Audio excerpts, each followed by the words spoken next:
서울 외곽의 조용한 아파트 단지, 초겨울의 차가운 바람이 창문을 두드리는 소리가 들려왔다. 김영숙은 침대에 누워있는 5살 아들 김나무의 얼굴을 걱정스럽게 바라보았다. 창백한 얼굴로 잠들어 있는 아이의 이마에 손을 얹자 미열이 느껴졌다. 그녀는 아이의 이불을 살짝 들어올렸다. 그 순간 영숙의 눈이 커졌다. 불과 일주일 전만 해도 평평했던 아이의 배가 이제는 마치 작은 풍선처럼 부풀어 있었다. 나무야, 괜찮니? 영숙이 작은 목소리로 물었다. 아이는 잠에서 깨어나 눈을 천천히 떴다. 엄마, 배가 아파요. 영숙은 아이의 배를 조심스럽게 만져보았다. 단단하고 팽팽했다.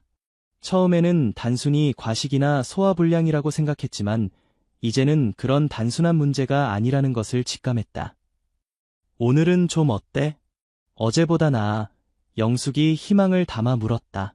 나무는 고개를 저었다. 더 아파요, 엄마. 그리고 여기 안에 누가 있어요? 영숙의 심장이 빠르게 뛰었다.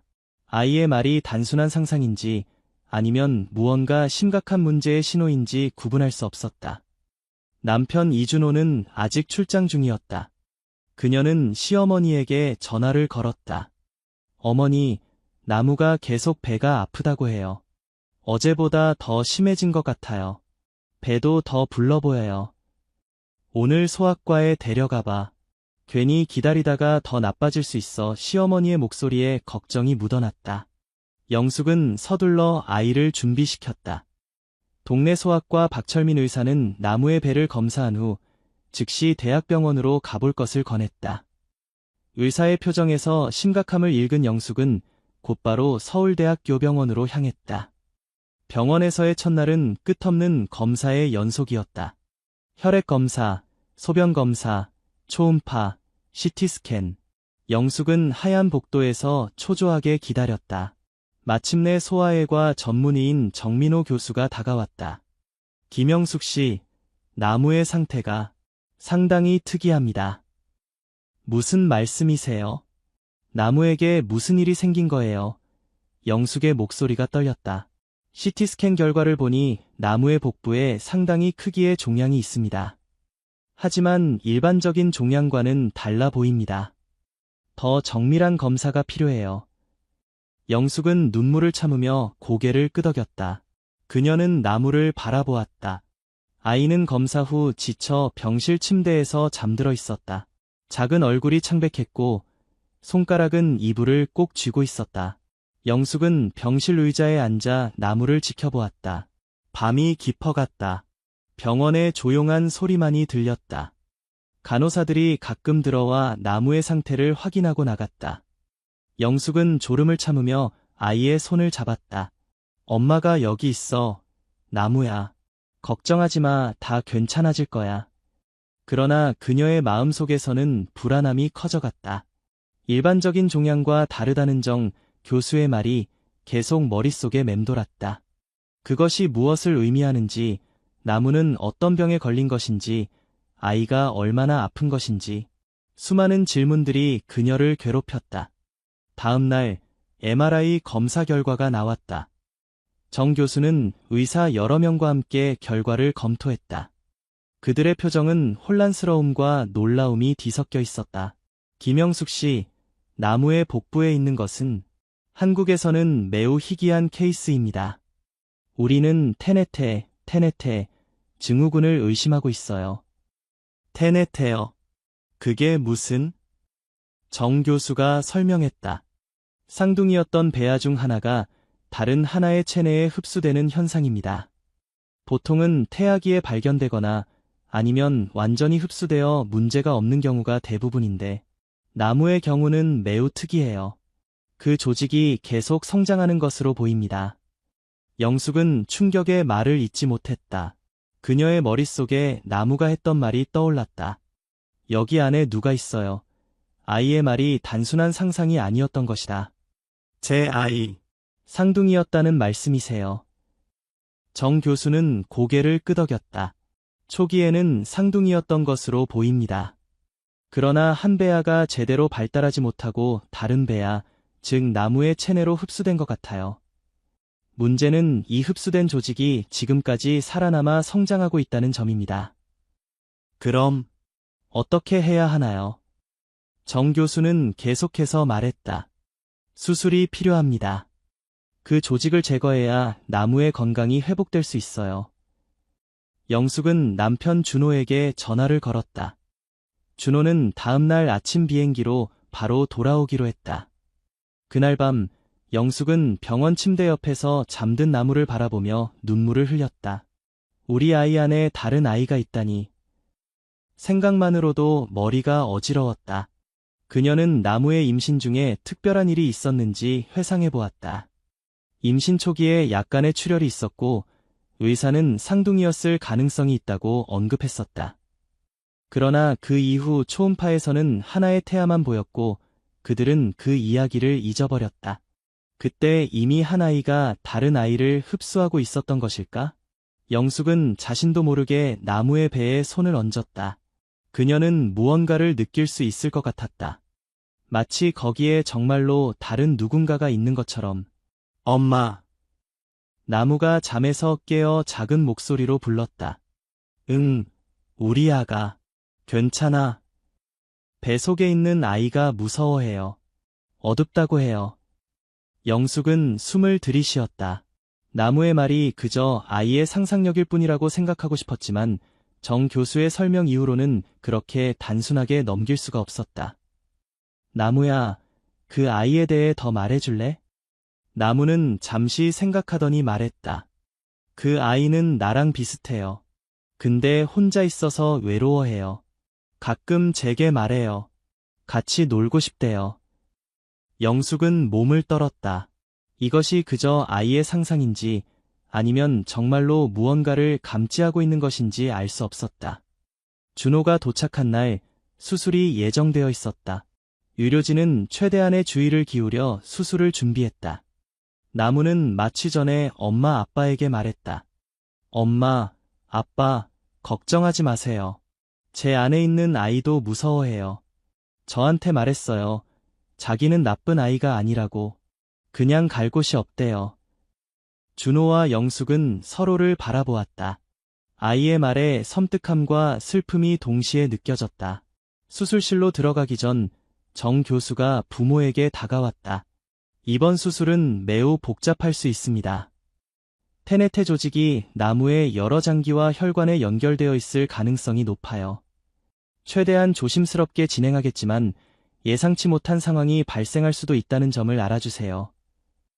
준호는 영숙의 손을 꼭 잡았다. 우리 나무는 강한 아이예요. 분명히 잘 될 거예요. 수술은 10시간 가까이 진행되었다. 의료진은 예상보다 복잡한 상황에 직면했다. 제거된 조직은 예상대로 테네테의 특징을 보였지만 그 발달 정도는 의학문헌에서 찾아볼 수 없을 정도로 진행되어 있었다. 작은 뼈 구조, 치아의 형태, 심지어 발달된 혈관 구조까지 갖추고 있었다. 수술이 끝난 후 정 교수는 외과 의사들과 함께 제거된 조직을 면밀히 관찰했다. 가장 놀라운 것은 그 조직이 마치 살아있는 것처럼 보였다는 점이었다. 실험실로 보내진 후에도 조직의 세포들은 계속해서 활동적인 모습을 보였다. 병리학자 오민정 교수는 이렇게 말했다. 이건 단순한 테네테 증후군이 아닙니다. 이 조직의 DNA는 나무와 거의 동일하지만 몇 가지 특이한 변이가 있어요. 우리가 지금까지 본 어떤 사례와도 다릅니다. 정 교수는 준호와 영숙에게 수술 결과를 설명했다. 수술은 성공적이었습니다. 조직을 모두 제거했고 나무의 장기들도 모두 정상 기능을 하고 있어요. 하지만 제거한 조직이 상당히 특이합니다. 우리는 이 사례를 더 연구할 필요가 있어요. 그럼 우리 아이는 이제 괜찮은 건가요? 영숙이 불안한 눈으로 물었다. 신체적으로는 문제가 없을 겁니다. 다만 이런 경험 후에는 심리적인 케어도 필요할 수 있어요. 나무가 수술 전에 했던 말들, 그 다른 아이에 대한 이야기들이 단순한 상상이 아닐 수도 있다고 생각합니다. 나무는 수술 후 회복되는 듯했다. 배의 통증은 사라졌고 크기도 정상으로 돌아왔다. 그러나 다른 이상 징후가 나타나기 시작했다. 나무는 밤에 자주 악몽을 꾸며 깨어났고 혼자 말하는 모습이 자주 목격되었다. 나무야, 누구랑 얘기하는 거니? 영숙이 어느 날 밤 물었다. 동생이요. 제 안에 있었던 동생이요. 걔가 외로워해요. 엄마. 영숙은 남편에게 걱정스러운 눈빛을 보냈다. 준호는 심리 상담을 받아보는 게 어떻겠냐고 제안했다. 그들은 아이의 이러한 행동이 수술의 트라우마로 인한 것이라고 생각했다. 그러나 상황은 점점 더 이상해졌다. 나무는 자신만의 세계에 빠져들었고 종종 우리라는 표현을 사용했다. 우리는 배고파요. 우리는 잠들기 싫어요. 심리 상담사 이지연은 이것이 트라우마적 분리 현상일 수 있다고 진단했지만 영숙은 그 이상의 무언가가 있다고 느꼈다. 영숙은 나무의 방에 아이의 그림들을 모아두었다. 수술 전과 후의 그림들이 확연히 달랐다. 수술 전에는 주로 밝고 활기찬 색상의 그림들이었지만 수술 후에는 어두운 색상으로 두 명의 아이가 함께 있는 그림을 자주 그렸다. 특히 한 그림에서는 한 아이가 다른 아이의 뱃속에 있는 모습을 그렸다. 그 그림 아래에는 내 동생이라고 적혀 있었다. 영숙은 어느 날 그림을 들고 나무에게 물었다. 나무야, 이 그림에 대해 말해줄래? 나무는 그림을 바라보며 말했다. 이건 저랑 동생이에요. 동생은 이제 제 안에 없어요. 하지만 여전히 저랑 같이 있어요. 그냥 다른 방식으로요. 어떻게 다른 방식으로 같이 있는 거니? 나무는 자신의 가슴을 가리키며 말했다. 여기요. 동생이 이제 여기 있어요. 가끔 제게 이야기해요. 동생은 제가 혼자가 아니라고 말해요. 영숙은 아이의 말을 들으며 소름이 돋았다. 그녀는 나무가 단순히 상상 속 친구를 만들어낸 것인지 아니면 정말로 무언가를 느끼고 있는 것인지 알 수 없었다. 수술 한 달 후 정기검진에서 충격적인 발견이 있었다.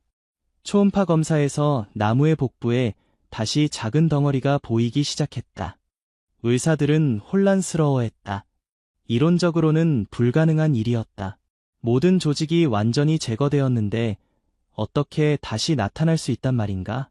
추가 검사 결과 그 덩어리는 분명히 이전에 제거했던 것과 동일한 특성을 가지고 있었다. 더 충격적인 것은 그 성장 속도였다. 의학적으로 설명할 수 없는 속도로 성장하고 있었다. 정 교수는 준호와 영숙을 사무실로 불렀다. 이것은 의학적으로 설명하기 어렵습니다. 우리는 모든 조직을 제거했다고 확신했지만 어떤 방식으로든 일부가 남아 있었던 것 같아요. 더 충격적인 것은 그 성장 속도입니다. 이런 식으로 자라는 것은 의학적으로 불가능합니다. 그럼 어떻게 해야 하나요? 다시 수술을 해야 하나요? 준호가 물었다. 정 교수는 고개를 저었다. 솔직히 말씀드리자면 우리는 확신할 수 없습니다. 두 번째 수술이 효과가 있을지, 이 조직이 어떤 방식으로 재생성되는지 모르는 상황에서는 더 많은 연구가 필요합니다. 영숙과 준호는 절망에 빠졌다. 현대의학으로는 해결책을 찾지 못하자 그들은 다른 방법을 모색하기 시작했다. 준호의 고모는 강원도 깊은 산속에 사는 한 무당 김순자를 추천했다. 현대의학을 믿었던 그들이었지만 지금은 어떤 가능성도 배제할 수 없었다. 그들은 나무를 데리고 강원도로 향했다. 오래된 한옥에 사는 무당 할머니는 80대였지만 눈빛은 젊고 날카로웠다. 그녀는 나무를 한참 바라본 후 말했다. 이 아이 안에는 두 영혼이 있어. 하나는 이 세상에 올 운명이었고 다른 하나는 그렇지 않았어. 그러나 두 번째 영혼은 떠나기를 거부하고 있어. 어떻게 해야 하나요? 영숙이 떨리는 목소리로 물었다. 김순자 할머니는 나무를 바라보며 말했다.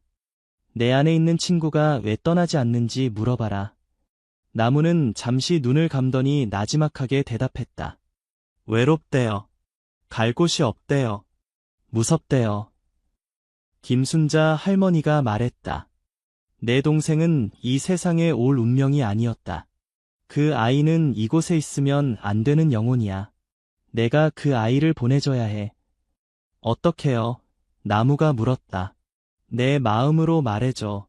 내가 그 아이를 사랑하지만 이제는 떠나야 한다고. 그 아이가 갈 곳이 있다고 말이야.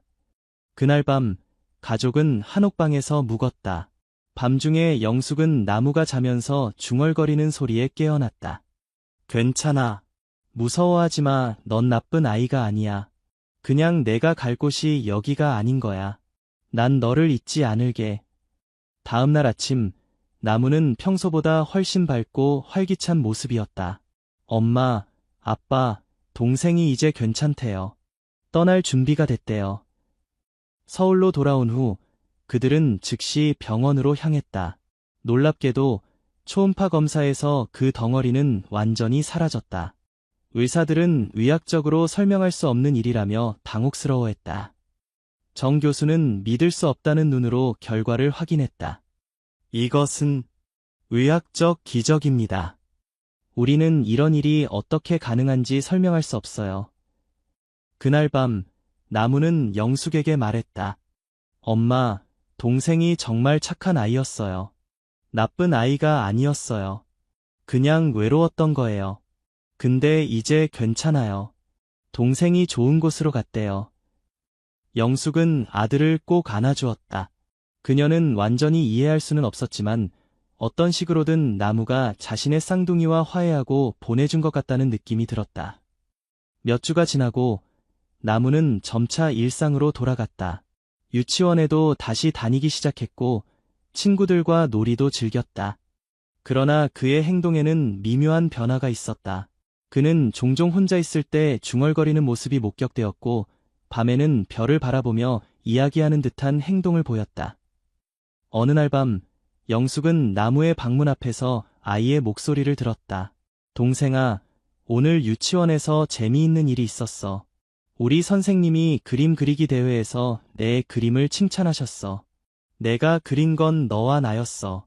물론 아무도 내가 누군지 몰랐지만 나는 알아. 넌 항상 내 옆에 있잖아. 영숙은 문 앞에 서서 눈물을 흘렸다. 그녀는 아이가 어떤 방식으로든 자신의 동생과 계속 소통하고 있다는 것을 느꼈다. 그것이 단순한 상상인지 아니면 실제로 무언가가 있는 것인지는 알 수 없었지만 나무에게는 그것이 현실이었다.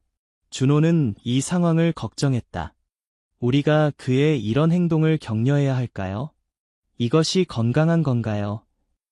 영숙은 잠시 생각한 후 대답했다. 우리 아이는 특별한 경험을 했어요. 우리가 완전히 이해할 수는 없지만 나무에게는 이런 방식으로 동생과 소통하는 것이 도움이 되는 것 같아요. 시간이 지나면 자연스럽게 달라질 거예요. 몇 달이 지나고 나무는 완전히 정상으로 돌아왔다. 가끔 내 동생에 대해 이야기할 때도 있었지만 더 이상 두려움이나 불안함은 보이지 않았다. 오히려 그것은 마치 먼 친구에 대한 추억처럼 보였다. 의사들은 여전히 나무의 사례를 연구하고 있었다.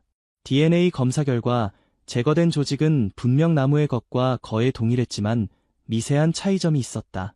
그것은 마치 자연이 만들어낸 완벽한 복제와도 같았다. 그러나 그것이 어떻게 다시 나타났다가 완전히 사라질 수 있었는지는 여전히 미스터리였다. 정 교수는 이 사례를 의학저널에 발표하기로 결정했다. 물론 환자의 개인정보는 모두 익명 처리되었다. 그는 이런 희귀한 사례가 의학계에 새로운 통찰을 줄 수 있을 것이라고 생각했다. 그러나 발표 전날 밤 정 교수는 이상한 꿈을 꾸었다. 꿈에서 그는 나무와 닮은 작은 아이를 만났다. 그 아이는 미소를 지으며 말했다. 저를 연구하셔서 감사해요. 하지만 제 이야기는 의학만으로는 설명할 수 없다는 걸 아셨으면 해요. 정 교수는 깨어난 후 그 꿈을 오랫동안 생각했다.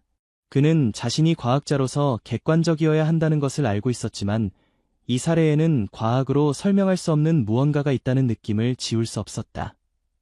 그는 논문에 마지막 문장을 추가했다.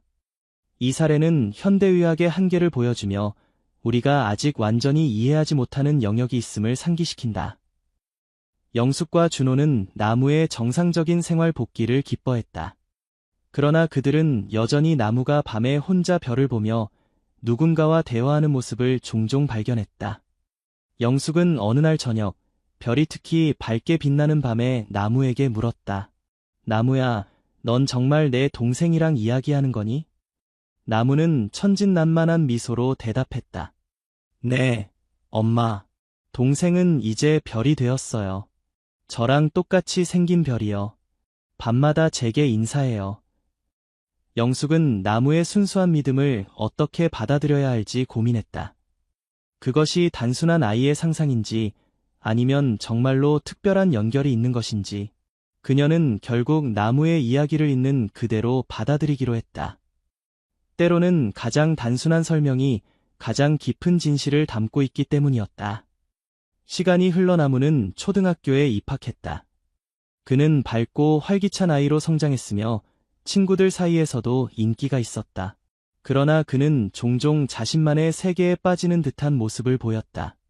선생님들은 그가 수업 중에도 가끔 창밖을 바라보며 미소 짓는 것을 발견했다. 나무의 담임 선생님 윤미라는 학부모 상담 시간에 영숙에게 이야기했다. 나무는 정말 특별한 아이예요. 상상력이 풍부하고 감성이 깊어요. 하지만 가끔은 마치 다른 세계와 소통하는 것 같은 모습을 보여요. 영숙은 미소를 지으며 대답했다. 네, 나무는 항상 그랬어요. 그의 방식대로 세상을 바라보는 것 같아요. 나무는 자신의 경험을 그림으로 자주 표현했다. 그의 그림들은 학교 미술 전시회에서 항상 주목을 받았다. 특히 내 친구라는 제목의 그림은 많은 사람들의 관심을 끌었다. 그 그림에는 두 명의 똑같이 생긴 아이가 손을 잡고 있었는데 한 아이는 선명하게 그려져 있었고 다른 아이는 반투명하게 표현되어 있었다. 미술 선생님 조성호는 그 그림에 깊은 인상을 받았다. 나무야, 이 그림에 대해 말해줄래? 나무는 자신의 그림을 바라보며 대답했다. 이건 저와 제 쌍둥이 동생이에요. 동생은 이 세상에 오지 못했지만 항상 제 곁에 있어요. 그 말을 들은 조 선생님은 잠시 말을 잊었다. 그는 나중에 영숙에게 이 대화에 대해 이야기했고 영숙은 나무의 특별한 경험에 대해 간략하게 설명했다.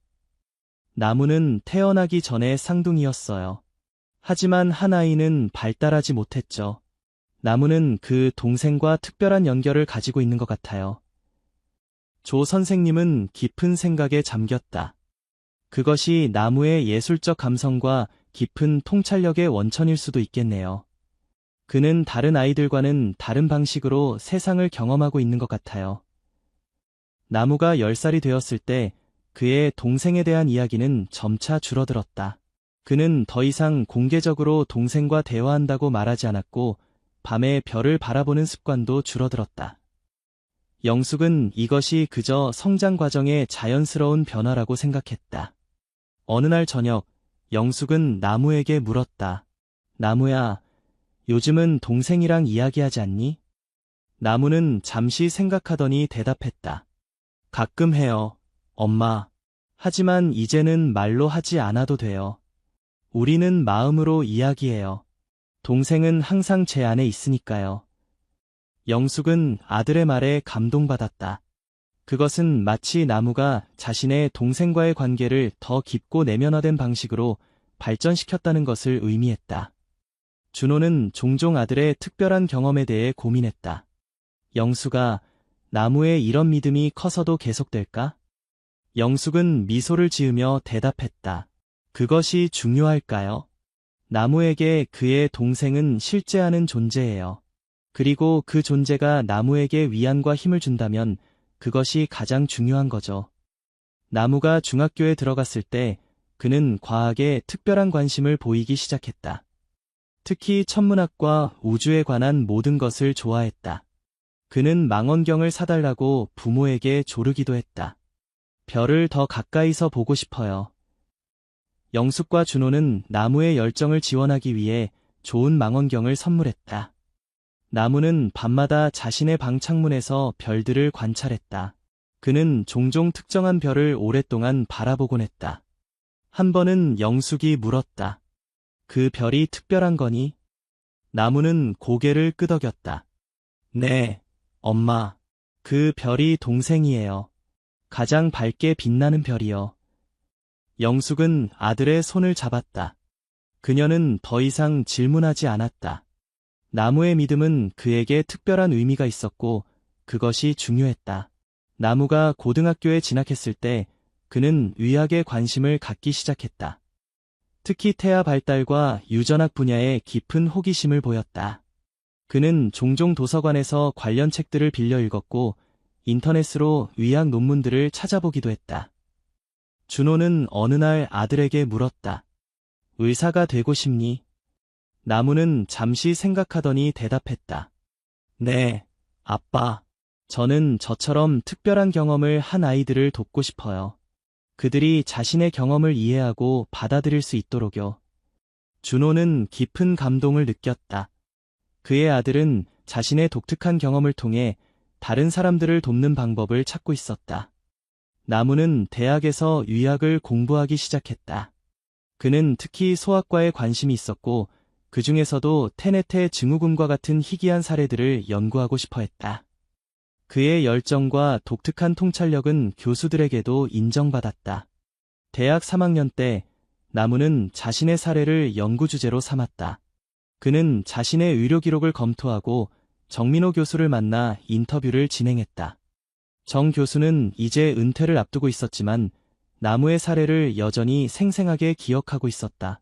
김나무 군, 당신의 사례는 여전히 의학적으로 완전히 설명되지 않고 있어요. 당신이 경험한 것은 현대의학의 경계를 넘어서는 것이었죠. 나무는 미소를 지으며 대답했다. 네, 교수님. 그래서 제가 이 분야를 연구하고 싶은 겁니다. 의학으로 설명할 수 없는 것들에 대한 새로운 이해를 찾고 싶어요. 정 교수는 깊은 생각에 잠겼다. 나무군, 당신은 어린 시절 자신의 동생과 대화한다고 했었지요. 지금도 그런 경험이 있나요? 나무는 잠시 침묵했다. 그는 이제 성인이 되었고 어린 시절의 경험을 과학적 관점에서 바라볼 수 있었다. 하지만 그는 여전히 자신의 경험이 단순한 상상이나 환상이 아니라고 믿었다. 동생은 항상 제 안에 있어요. 교수님. 이제는 말로 대화하지는 않지만 그 존재는 항상 느껴집니다. 그것이 제가 의사가 되고자 하는 이유이기도 해요. 저처럼 특별한 경험을 한 아이들을 돕고 싶어요. 그들에게 그들의 경험이 이상한 것이 아니라 특별하고 의미 있는 것이라고 말해주고 싶어요. 정 교수는 감동했다. 나무군, 당신은 정말 특별한 사람입니다. 당신의 경험이 앞으로 많은 사람들에게 도움이 될 거라고 확신해요. 나무는 의대를 졸업한 후 소아과 전문의가 되었다. 그는 특히 희귀 질환과 설명하기 어려운 증상을 가진 아이들을 돌보는데 전념했다. 그의 환자들과 그들의 부모들은 나무의 깊은 이해와 공감 능력에 큰 위안을 얻었다. 어느 날, 나무는 5살 된 여자아이 이지은을 만났다. 지은이는 자신의 뱃속에 다른 아이가 있다고 주장하며 그 아이와 대화한다고 했다. 검사 결과 지은이의 복부에는 작은 덩어리가 발견되었고 그것은 테네테 증후군의 특징을 보였다. 지은이의 부모는 공포에 질려 있었다. 그들은 자신들의 아이가 어떤 괴상한 병에 걸린 것은 아닌지 걱정했다. 나무는 그들에게 자신의 경험을 이야기해 주었다. 저도 지은이와 같은 경험을 했어요. 그리고 그것은 제 인생에서 가장 특별한 경험 중 하나였습니다. 지은이는 특별한 아이예요. 그녀는 우리가 보지 못하는 것들을 볼 수 있고 느끼지 못하는 것들을 느낄 수 있어요. 지은이의 부모는 나무의 이야기에 큰 위안을 얻었다. 그들은 자신들의 딸을 더 잘 이해할 수 있게 되었고 그녀의 경험을 존중하기 시작했다. 나무는 지은이의 상태를 면밀히 관찰했다. 그는 수술이 필요하다고 판단했지만 동시에 지은이의 정신적, 정서적 필요도 고려했다. 그는 지은이에게 그녀의 동생에 대해 이야기할 수 있는 시간을 주었고 그녀의 경험을 중요하게 여겼다. 수술 전날 밤, 나무는 지은이에게 말했다. 지은아, 내일 수술을 하면 내 뱃속에 있는 동생을 꺼내야 해. 하지만 그것은 동생이 없어진다는 뜻이 아니야. 동생은 항상 너와 함께 있을 거야. 다른 방식으로. 지은이는 나무의 말을 이해하는 듯했다. 선생님도 동생이 있었죠. 나무는 미소를 지으며 고개를 끄덕였다. 응, 나도 동생이 있었어. 그리고 지금도 여기 있어. 그는 자신의 가슴을 가리켰다. 수술은 성공적으로 진행되었고 지은이는 빠르게 회복했다. 그녀는 여전히 자신의 동생에 대해 이야기했지만 이제는 그 동생이 별이 되어 그녀를 지켜본다고 말했다. 나무는 자신의 임상 경험과 연구를 바탕으로 쌍둥이의 영혼, 테네테 증후군의 정신적 측면이라는 책을 썼다. 그 책은 의학계뿐만 아니라 일반 대중에게도 큰 관심을 받았다. 나무는 의학적 설명과 함께 자신의 개인적 경험도 공유했고 이는 많은 사람들에게 깊은 감동을 주었다. 책이 출간된 후 나무는 비슷한 경험을 한 많은 사람들로부터 편지를 받았다. 그들은 자신들의 이야기를 나무와 공유하고 싶어 했고 나무는 그들의 이야기를 경청했다. 그는 이러한 경험이 생각보다 훨씬 더 흔하다는 것을 깨달았다. 나무는 점차 테네테 증후군과 같은 희귀한 사례들에 대한 전문가로 인정받게 되었다. 그는 전 세계의 의학 컨퍼런스에 초청되어 강연을 했고 자신의 연구 결과를 공유했다. 그의 접근법은 의학적 측면과 정신적, 정서적 측면을 모두 고려하는 통합적인 것이었다. 그러나 나무에게 가장 중요한 것은 자신과 같은 경험을 한 아이들을 돕는 것이었다. 그는 서울대학교병원에 쌍둥이 센터를 설립했다. 이 센터는 테네테 증후군을 가진 아이들과 그들의 가족들을 위한 특별한 지원 프로그램을 제공했다. 센터에서는 의학적 치료뿐만 아니라 심리적 지원, 예술치료, 그리고 가족 상담도 제공했다. 나무는 이러한 아이들의 경험이 단순한 의학적 이상이 아니라 깊은 정신적, 정서적 차원을 가질 수 있다고 믿었다. 나무가 40대가 되었을 때 그는 자신의 동생에 대한 또 다른 책을 쓰기로 결심했다. 이번에는 자신의 개인적인 여정과 성장에 초점을 맞추었다. 그는 자신의 어린 시절부터 현재까지의 경험을 솔직하게 공유했다. 내 안의 별, 쌍둥이와의 여정이라는 제목의 이 책에서 나무는 자신의 동생과의 관계가 어떻게 변화하고 발전했는지 설명했다. 어린 시절에는 구체적인 대화와 상호작용이 있었지만 시간이 지남에 따라 그것은 더 미묘하고 내면화된 연결로 바뀌었다. 내 동생은 이제 내 DNA의 일부, 내 영혼의 일부가 되었습니다. 그는 더 이상 나와 분리된 존재가 아니라 나의 본질적인 부분입니다. 그의 존재는 내가 세상을 바라보는 방식, 내가 다른 사람들과 연결하는 방식에 깊은 영향을 미쳤습니다. 나무의 이야기는 많은 사람들에게 감동을 주었다. 특히 비슷한 경험을 한 사람들에게는 큰 위안이 되었다. 그들은 자신들의 경험이 이상하거나 병적인 것이 아니라 깊은 의미와 가치를 가질 수 있다는 것을 알게 되었다. 나무의 부모 영숙과 준호는 아들의 성공과 성장을 자랑스럽게 지켜보았다. 그들은 아들이 자신의 독특한 경험을 통해 다른 사람들을 돕는 방법을 찾았다는 것에 깊은 감동을 받았다. 어느 날 밤, 나무는 자신의 아파트 베란다에서 별이 가득한 하늘을 바라보았다. 그는 특별히 밝게 빛나는 한 별을 오랫동안 응시했다. 동생아, 우리는 긴 여정을 함께했어. 내가 나에게 준 선물은 말로 표현할 수 없을 만큼 크고 소중해. 앞으로도 계속 나와 함께해줘. 그는 별이 더 밝게 빛나는 것 같다고 느꼈다. 그것은 마치 동생이 그의 말을 듣고 응답하는 것 같았다. 나무는 미소를 지으며 밤하늘을 바라보았다. 그는 이제 자신의 경험이 단순한 의학적 이상이나 아이의 상상이 아니라 진정한 연결의 표현이라고 믿었다. 그리고 그 믿음은 그의 삶에 깊은 의미와 목적을 부여했다. 나무의 이야기는 많은 사람들에게 영감을 주었다. 그것은 우리가 이해하지 못하는 것들에 대한 개방성과 존중, 그리고 고통스러운 경험을 통해서도 아름다움과 의미를 찾을 수 있다는 메시지를 전했다. 그리고 가끔 아주 조용한 밤에 서울의 밤하늘을 올려다보면 유난히 밝게 빛나는 두 개의 별을 볼 수 있다. 마치 쌍둥이처럼 나란히 빛나는 그 별들은 어쩌면 우리에게 아직 다 이해하지 못한 신비로운 연결에 대해 속삭이고 있는지도 모른다. 이것이 김나무와 그의 동생의 이야기, 쌍둥이의 비밀이다. 서울의 분주한 거리에서 먼 아프리카 초원까지 운명은 때로 우리를 예상치 못한 여정으로 이끕니다. 이것은 김지연, 한국의 젊은 다큐멘터리 제작자가 세상의 끝에서 발견한 사랑에 관한 이야기입니다. 서울의 번화가에 위치한 대형 방송국 KCN의 사무실 안은 마감 시간을 앞두고 바쁘게 움직이는 직원들로 가득했습니다. 컴퓨터 화면 앞에서 영상을 편집하던 김지연은 한숨을 내쉬며 뒤로 기대었습니다. 22살의 나이에 벌써 방송국의 유망한 다큐멘터리 제작자로 인정받았지만 그녀의 눈에는 항상 무언가 채워지지 않은 공허함이 있었습니다. 지연아, 편집 다 됐어? 선배 기자인 이민석이 커피 2잔을 들고 다가왔습니다. 지연은 고개를 끄덕이며 화면을 가리켰습니다. 네, 거의 다 됐어요. 마지막 장면만 조금 더 다듬으면 될 것 같아요. 민석은 지연의 어깨 너머로 화면을 바라보며 감탄했습니다. 역시 우리 팀의 에이스야. 이번 다큐멘터리도 시청률 대박 날 것 같아. 지연은 미소를 지었지만 그 미소가 눈까지 도달하지는 않았습니다. 그녀의 성공적인 다큐멘터리 시리즈 세계의 결혼 풍습은 이미 국내에서 높은 평가를 받고 있었고 국제적인 관심도 받기 시작했습니다.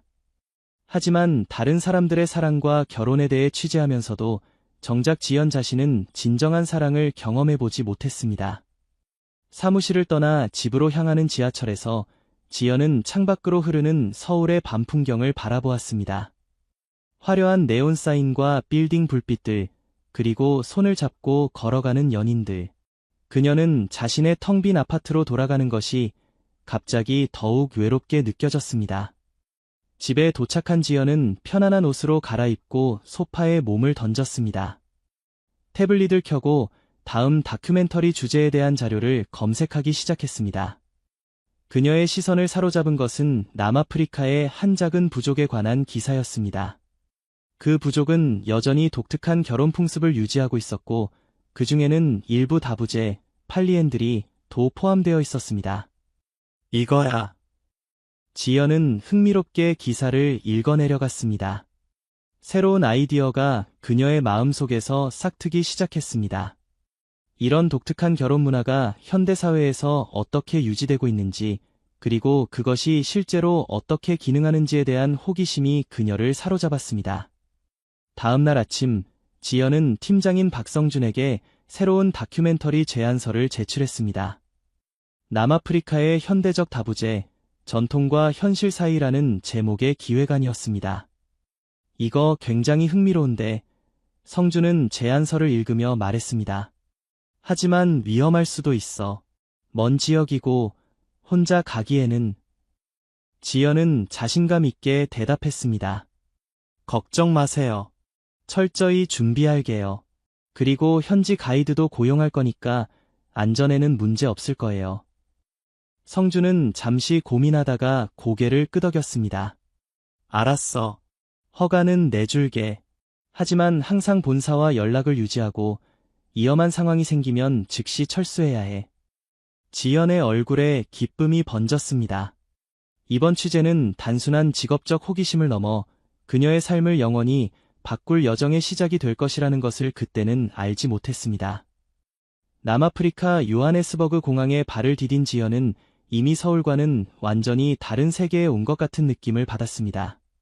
공기 중에 떠도는 낯선 향신료 향, 다양한 언어가 뒤섞인 소리, 그리고 햇볕에 그을린 얼굴들이 그녀를 반겼습니다. MS 김, 출구 근처에서 한 남자가 그녀의 이름이 적힌 팻말을 들고 있었습니다. 네, 제가 김지연입니다. 지연은 자신의 무거운 장비 가방을 끌며 다가갔습니다. 환영합니다. 저는 당신의 현지 가이드 테오입니다. 그는 밝은 미소로 손을 내밀었습니다. 차가 준비되어 있으니 따라오세요. 지연은 테오를 따라 공항 밖으로 나왔습니다. 뜨거운 햇살이 그녀의 얼굴을 강타했고 그녀는 잠시 눈을 찡그렸습니다. 테오는 그녀의 짐을 도와 오래된 지프에 실었습니다. 우리가 방문할 마을까지는 꽤 먼 거리입니다. 약 5시간 정도 걸릴 거예요. 도중에 휴식을 취할 곳들이 있으니 걱정 마세요. 차가 도시를 벗어나 광활한 초원지대로 들어서자 지연은 창밖으로 펼쳐지는 아름다운 풍경에 넋을 잃었습니다. 끝없이 펼쳐진 금빛 초원과 그 위로 점점이 흩어진 아카시아 나무들, 그리고 멀리 보이는 산맥까지. 이 모든 것이 그녀에게는 너무나 새롭고 신선했습니다. 저 마을은 특별한 곳입니다. 테오가 운전하며 설명했습니다. 전통과 현대가 공존하는 곳이죠. 많은 젊은이들이 도시로 떠났지만 일부는 여전히 전통을 지키며 살고 있어요. 지연은 호기심에 가득 찬 눈으로 물었습니다. 그들의 결혼 문화는 정말 다부제를 포함하나요? 현대 사회에서도 그런 전통이 유지되고 있다니 놀랍네요. 테오는 고개를 끄덕였습니다. 네, 일부 가정에서는 여전히 그런 관행을 유지하고 있습니다. 하지만 그것은 단순한 관습이 아니라 깊은 문화적, 경제적 의미를 가지고 있어요. 직접 보시면 이해하실 거예요. 긴 여정 끝에 그들은 마침내 작은 마을에 도착했습니다. 평화롭게 보이는 마을은 전통적인 둥근 초가집들과 몇몇 현대식 건물들이 조화롭게 섞여 있었습니다. 아이들은 마을 광장에서 뛰어놀고 있었고, 여성들은 집 앞에서 수공예품을 만들고 있었습니다. 지연은 테오가 그녀를 마을 끝자락에 있는 작은 게스트하우스로 안내하는 동안 주변을 둘러보았습니다. 여기서 머무시게 됩니다. 내일 아침에 마을 장로님들께 인사드리고 그 후에 취재를 시작할 수 있을 거예요. 지연은 감사의 인사를 전하고 자신의 방으로 들어갔습니다. 비록 기본적인 시설만 갖추어져 있었지만 창문으로 보이는 마을과 그 너머의 초원 전경은 그 어떤 호텔 스위트룸보다 아름다웠습니다. 그녀는 침대에 앉아 노트북을 열고 오늘의 여정을 기록하기 시작했습니다. 다음 날 아침, 테오는 약속대로 지연을 마을의 중심 건물로 안내했습니다. 그곳에서 마을의 장로들과 함께 전통차를 마시며 취재의 목적과 계획을 설명할 기회를 가졌습니다. 우리는 당신의 문화와 전통에 대해 배우고 이해하기 위해 왔습니다. 지연은 예의를 갖추어 말했습니다. 특히 여러분의 결혼 풍습에 관심이 있습니다. 장로들은 서로 눈빛을 교환하더니 이내 고개를 끄덕였습니다. 우리 문화를 세계에 알리는 것은 좋은 일입니다. 하지만 존중과 이해를 바탕으로 접근해 주시기 바랍니다. 지연은 진심으로 고개를 숙여 인사했습니다. 물론입니다. 저는 단지 관찰자로서 여러분의 문화를 있는 그대로 전달하고 싶습니다. 장로 중 한 명이 말했습니다. 그렇다면 도움이 필요할 거요. 우리 마을에서 가장 교육받은 젊은이들 중 2명이 당신을 도울 거요. 그들이 우리의 역사와 문화를 잘 설명해 줄 것이오. 그 순간 문이 열리고 2 남자가 들어왔습니다. 한 명은 키가 크고 단단한 체격에 진지한 눈빛을 가진 남자였고 다른 한 명은 보다 날씬하고 밝은 미소를 짓고 있었습니다. 이분들이 당신을 도울 정우와 태연입니다. 장로가 소개했습니다. 정우는 조용히 고개를 숙여 인사했고 태연은 활기차게 손을 내밀며 영어로 말했습니다. 만나서 반갑습니다. 김지연 씨. 당신의 다큐멘터리에 대해 들었습니다. 우리가 최대한 도울게요. 지연은 그들과 악수하며 미소 지었습니다. 그녀는 이 2 남자가 앞으로 자신의 인생에 얼마나 중요한 존재가 될지 그때는 전혀 알지 못했습니다. 다음 날부터 지연의 본격적인 취재가 시작되었습니다. 정우와 태연은 그녀의 충실한 가이드이자 통역사가 되어 마을 곳곳을 안내하고 다양한 인터뷰 대상자들과 연결해 주었습니다. 정우는 조용하고 깊이 있는 성격으로 마을의 역사와 전통에 대한 풍부한 지식을 가지고 있었습니다. 그는 서울대학에서 인류학을 공부했지만 고향 마을로 돌아와 전통을 지키면서도 마을의 발전을 위해 노력하고 있었습니다. 그가 설명할 때면 지연은 그의 차분한 목소리와 깊은 통찰력에 매료되곤 했습니다. 반면 태연은 밝고 활기찬 성격으로 항상 웃음을 잃지 않았습니다. 그는 관광 가이드로 일하며 마을과 외부 세계를 연결하는 역할을 했습니다. 그의 유머 감각과 친화력은 지연이 낯선 환경에서도 편안함을 느끼게 해주었습니다. 어느 날 지연은 정우의 안내로 마을의 전통 결혼식을 취재할 기회를 얻었습니다. 화려한 색상의 전통 의상, 흥겨운 음악과 춤, 그리고 마을 전체가 함께하는 축제 분위기는 그녀에게 깊은 인상을 남겼습니다. 이 결혼식은 단순한 두 사람의 결합이 아니라 두 가족, 나아가 마을 전체의 결합을 의미합니다.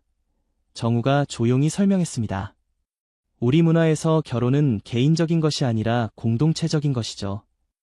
지연은 그의 말을 경청하며 카메라에 담았습니다. 그렇다면 다부제는 어떤 의미를 가지나요? 현대 사회에서도 그런 관행이 있나요? 정우는 잠시 생각하더니 대답했습니다. 네, 일부 가정에서는 여전히 그런 형태의 결혼을 유지하고 있습니다.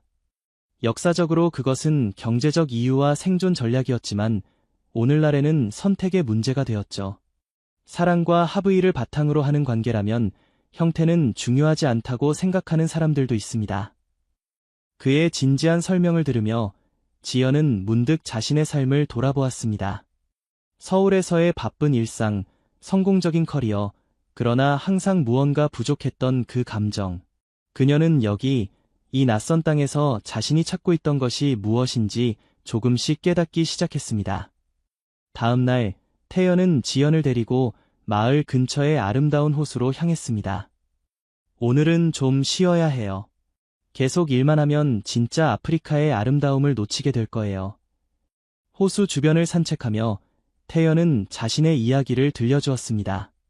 그는 어린 시절 도시에서 자랐지만 대학 졸업 후 자신의 뿌리를 찾아 이 마을로 돌아왔다고 했습니다. 처음에는 적응하기 어려웠어요.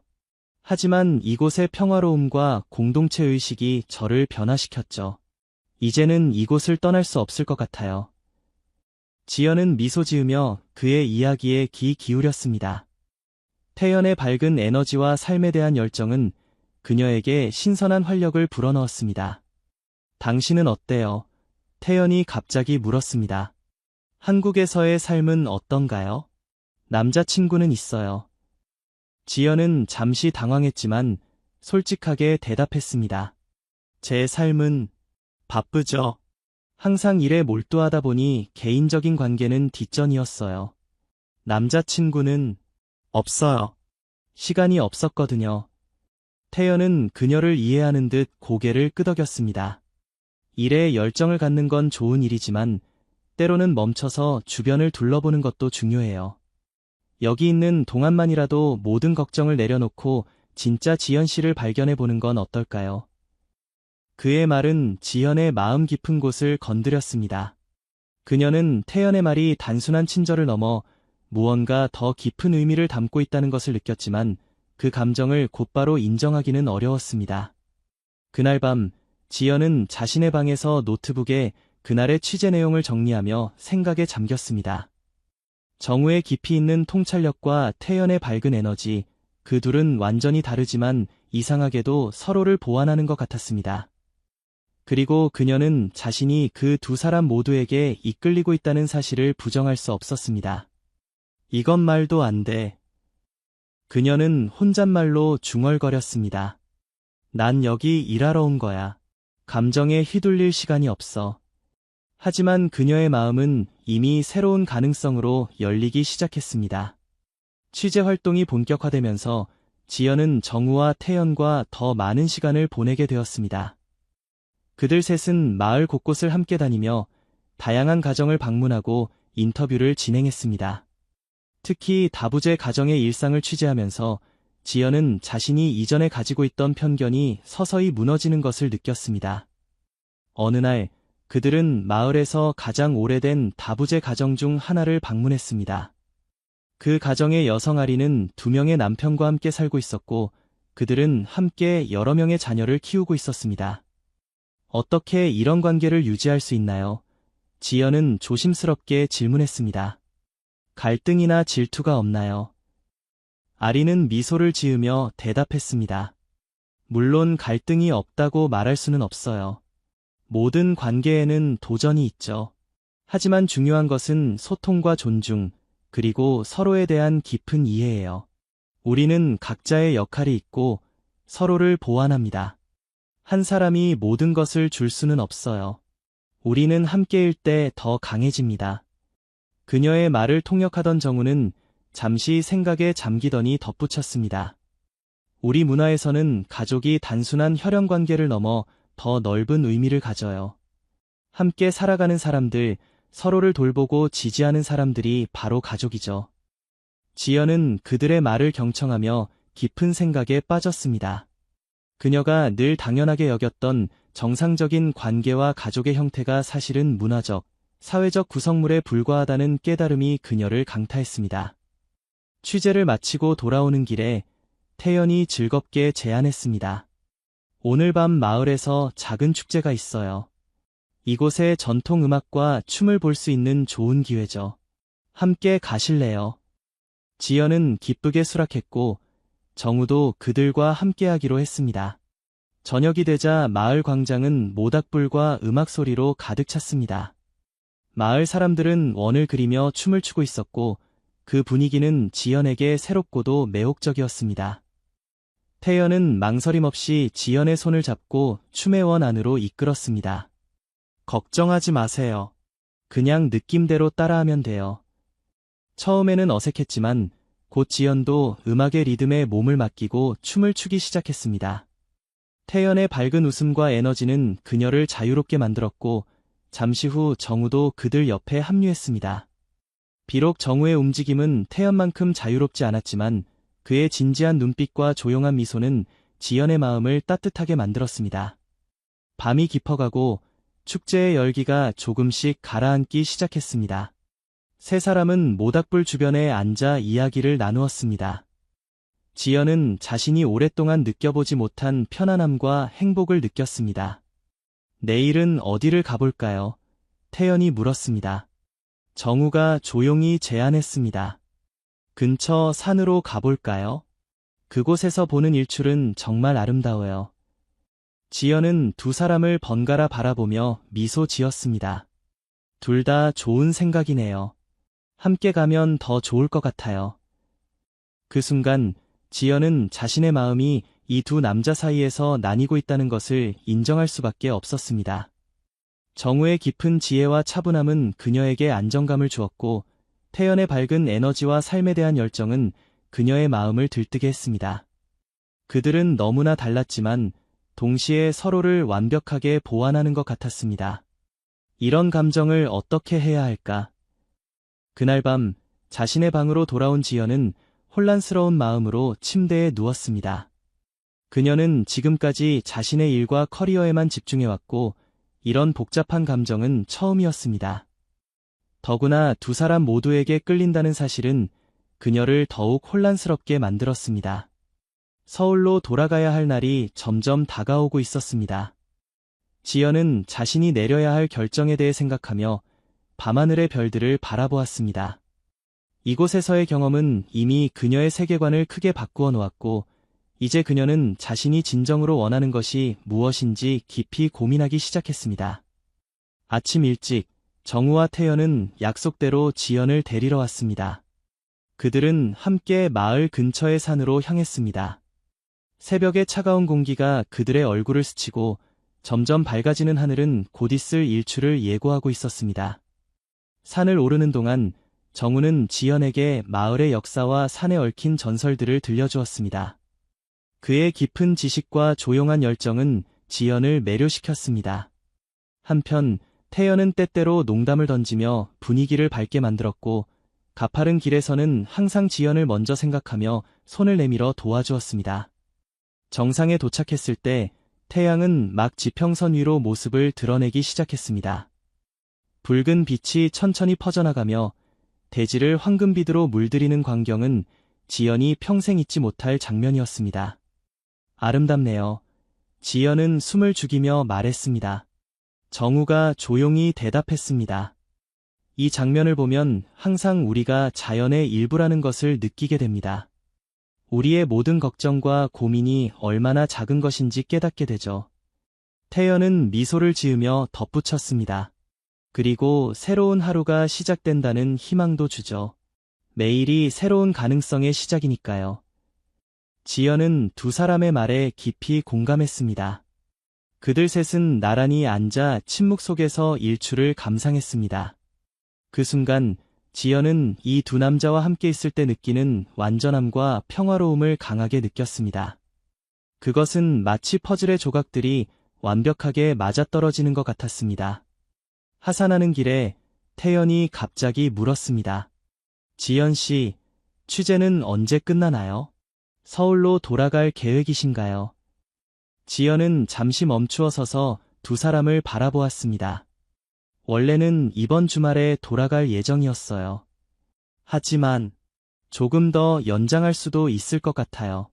아직 더 알고 싶은 것들이 많거든요. 정우의 눈에 희망의 빛이 스쳐 지나갔고 태연은 기쁨을 감추지 못했습니다. 정말요? 그럼 우리가 더 많은 것을 보여드릴 수 있겠네요. 그날 오후 지연은 서울의 상사에게 전화를 걸어 취재기간 연장을 요청했습니다. 다행히 그녀의 이전 작업물들이 좋은 반응을 얻고 있었기에 회사는 그녀의 요청을 수락했습니다. 하지만 너무 오래 머물지는 마세요. 성준의 목소리가 전화기 너머로 들려왔습니다. 다른 프로젝트들도 기다리고 있으니까요. 지연은 약속했지만 내심으로는 이곳을 떠나는 것이 점점 더 어려워지고 있다는 것을 느꼈습니다. 그녀는 이미 마을과 그곳의 사람들, 특히 정우와 태연에게 깊은 애착을 느끼고 있었습니다. 그날 저녁, 세 사람은 지연의 숙소 앞 작은 정원에서 간단한 식사를 함께 했습니다. 별이 가득한 하늘 아래 그들은 삶과 꿈, 희망에 대해 이야기했습니다. 난 항상 더 넓은 세상을 보고 싶었어요. 태연이 말했습니다. 하지만 동시에 이곳이 내 뿌리라는 것도 알고 있죠. 그래서 두 세계 사이에서 균형을 찾으려고 노력하고 있어요. 정우는 고개를 끄덕이며 자신의 생각을 나눴습니다. 저는 전통을 지키는 것이 중요하다고 생각해요. 하지만 전통도 시대에 맞게 변화해야 한다는 것을 알죠. 과거에 묶여 있으면 미래를 만들어갈 수 없으니까요. 지연은 그들의 말을 경청하며 자신의 삶을 돌아보았습니다. 그녀는 항상 성공과 인정을 위해 달려왔지만 그 과정에서 정작 자신의 행복과 진정한 연결을 놓치고 있었던 것은 아닌지 의문이 들었습니다. 솔직히 말하면 지연이 조심스럽게 입을 열었습니다. 여기 오기 전에는 제 삶이 완벽하다고 생각했어요. 성공적인 커리어, 인정받는 작품들. 하지만 이곳에서 여러분과 시간을 보내면서 제가 정말 중요한 것을 놓치고 있었다는 걸 깨달았어요. 진정한 연결, 소속감, 그리고 사랑. 그녀의 마지막 단어에 정우와 태연은 서로를 바라보았습니다. 잠시 침묵이 흐른 후 태연이 조심스럽게 물었습니다.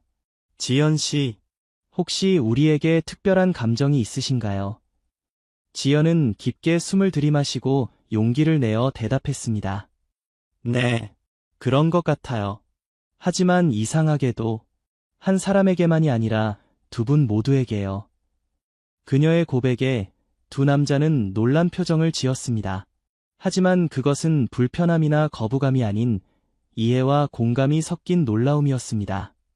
정우가 천천히 말했습니다. 사랑은 단순한 것이 아니에요. 그리고 우리가 배워온 것처럼 한 사람만을 사랑해야 한다는 규칙도 절대적인 것은 아니죠. 우리 마을에서는 다양한 형태의 사랑과 가족이 존재해왔어요. 태연이 덧붙였습니다. 맞아요. 중요한 것은 서로를 존중하고 진실되게 대하는 것이죠. 형태보다는 그 안에 담긴 마음이 중요하니까요. 지연은 그들의 말에 깊은 위로를 받았습니다. 그녀가 자신의 감정을 솔직하게 인정하자 오히려 마음이 가벼워지는 느낌이었습니다. 그럼 이제 우리는 어떻게 해야 할까요? 지연이 물었습니다. 태연이 밝게 웃으며 대답했습니다. 천천히 알아가면 되지 않을까요? 서두를 필요는 없어요. 우리 셋 모두 이런 상황이 처음이니까요. 정우도 동의했습니다. 맞아요. 우리가 함께 있을 때 행복하다면 그것이 가장 중요한 것 아닐까요? 그날 밤 지연은 오랜만에 마음이 편안해진 채로 잠이 들었습니다. 그녀는 아직 미래가 어떻게 될지 알 수 없었지만 적어도 지금 이 순간은 자신이 있어야 할 곳에 있다는 확신이 들었습니다. 지연의 취재는 계속되었고 그녀는 정우와 태연과 함께하는 시간이 점점 더 소중해졌습니다. 그들 셋은 서로의 존재 속에서 특별한 균형과 조화를 발견했습니다. 정우의 깊은 지혜와 태연의 밝은 에너지, 그리고 지연의 열정적인 호기심이 서로를 완벽하게 보완했습니다. 그러나 행복한 시간은 곧 현실의 벽에 부딪히게 되었습니다. 어느 날, 지연은 서울에서 긴급한 전화를 받았습니다. 지연 씨, 다음 주까지는 반드시 돌아와야 합니다. 성준의 목소리가 단호했습니다. 새로운 프로젝트가 시작됐고, 당신의 경험이 필요해요. 더 이상 연장은 불가능합니다. 지연은 전화를 끊고 한숨을 내쉬었습니다. 그녀는 이미 이곳을 떠나는 것이 얼마나 어려울지 알고 있었습니다. 특히 정우와 태연과의 관계가 발전하고 있는 상황에서는 더욱 그랬습니다. 그녀는 두 남자를 만나 상황을 설명했습니다. 일주일 후에 서울로 돌아가야 해요. 회사에서 새 프로젝트를 맡겼거든요. 태연의 얼굴에 실망감이 스쳤고 정우는 깊은 생각에 잠겼습니다. 그럼 이제 우리는 어떻게 되는 건가요? 태연이 조심스럽게 물었습니다. 지연은 고개를 숙였습니다. 잘 모르겠어요. 솔직히 말하면 여러분과 헤어지는 것은 생각만 해도 너무 힘들어요. 하지만 제 삶, 제 직업이 서울에 있으니까. 정우가 천천히 말했습니다. 선택을 강요하고 싶지는 않아요. 하지만 만약 당신이 원한다면 우리가 함께할 방법을 찾을 수 있을 거예요. 태연이 갑자기 제안했습니다. 혹시 우리가 서울로 갈 수는 없을까요? 물론 당장은 아니더라도 언젠가. 지연은 놀라움과 희망이 섞인 눈으로 그들을 바라보았습니다. 정말요? 하지만 여러분의 삶이 여기 있는데. 정우가 대답했습니다. 맞아요. 하지만 삶은 변화하는 거죠. 중요한 것은 우리가 함께하고 싶다는 마음이에요. 태연이 밝게 웃으며 덧붙였습니다. 게다가 저는 항상 새로운 모험을 좋아했어요. 서울에서의 삶도 분명 재미있을 거예요. 지연의 마음은 뒤섞였습니다. 그들의 제안은 기뻤지만 동시에 그들에게 자신의 세계로 오라고 요구하는 것이 이기적인 것은 아닌지 걱정되었습니다. 더구나 한국 사회에서 세 사람의 관계가 어떻게 받아들여질지도 불확실했습니다. 여러분의 마음은 정말 고맙지만 우리 관계가 한국에서 어떻게 받아들여질지 생각해봐야 해요. 여기서는 이해받을 수 있을지 몰라도 서울에서는. 정우가 지연의 손을 부드럽게 잡았습니다. 모든 사회에는 규범과 기대가 있어요. 하지만 그것이 우리의 행복을 결정해야 할 이유는 없죠. 중요한 것은 우리가 서로를 어떻게 생각하는지, 그리고 우리 자신에게 진실된 삶을 사는 것이 아닐까요? 태연도 동의했습니다. 맞아요.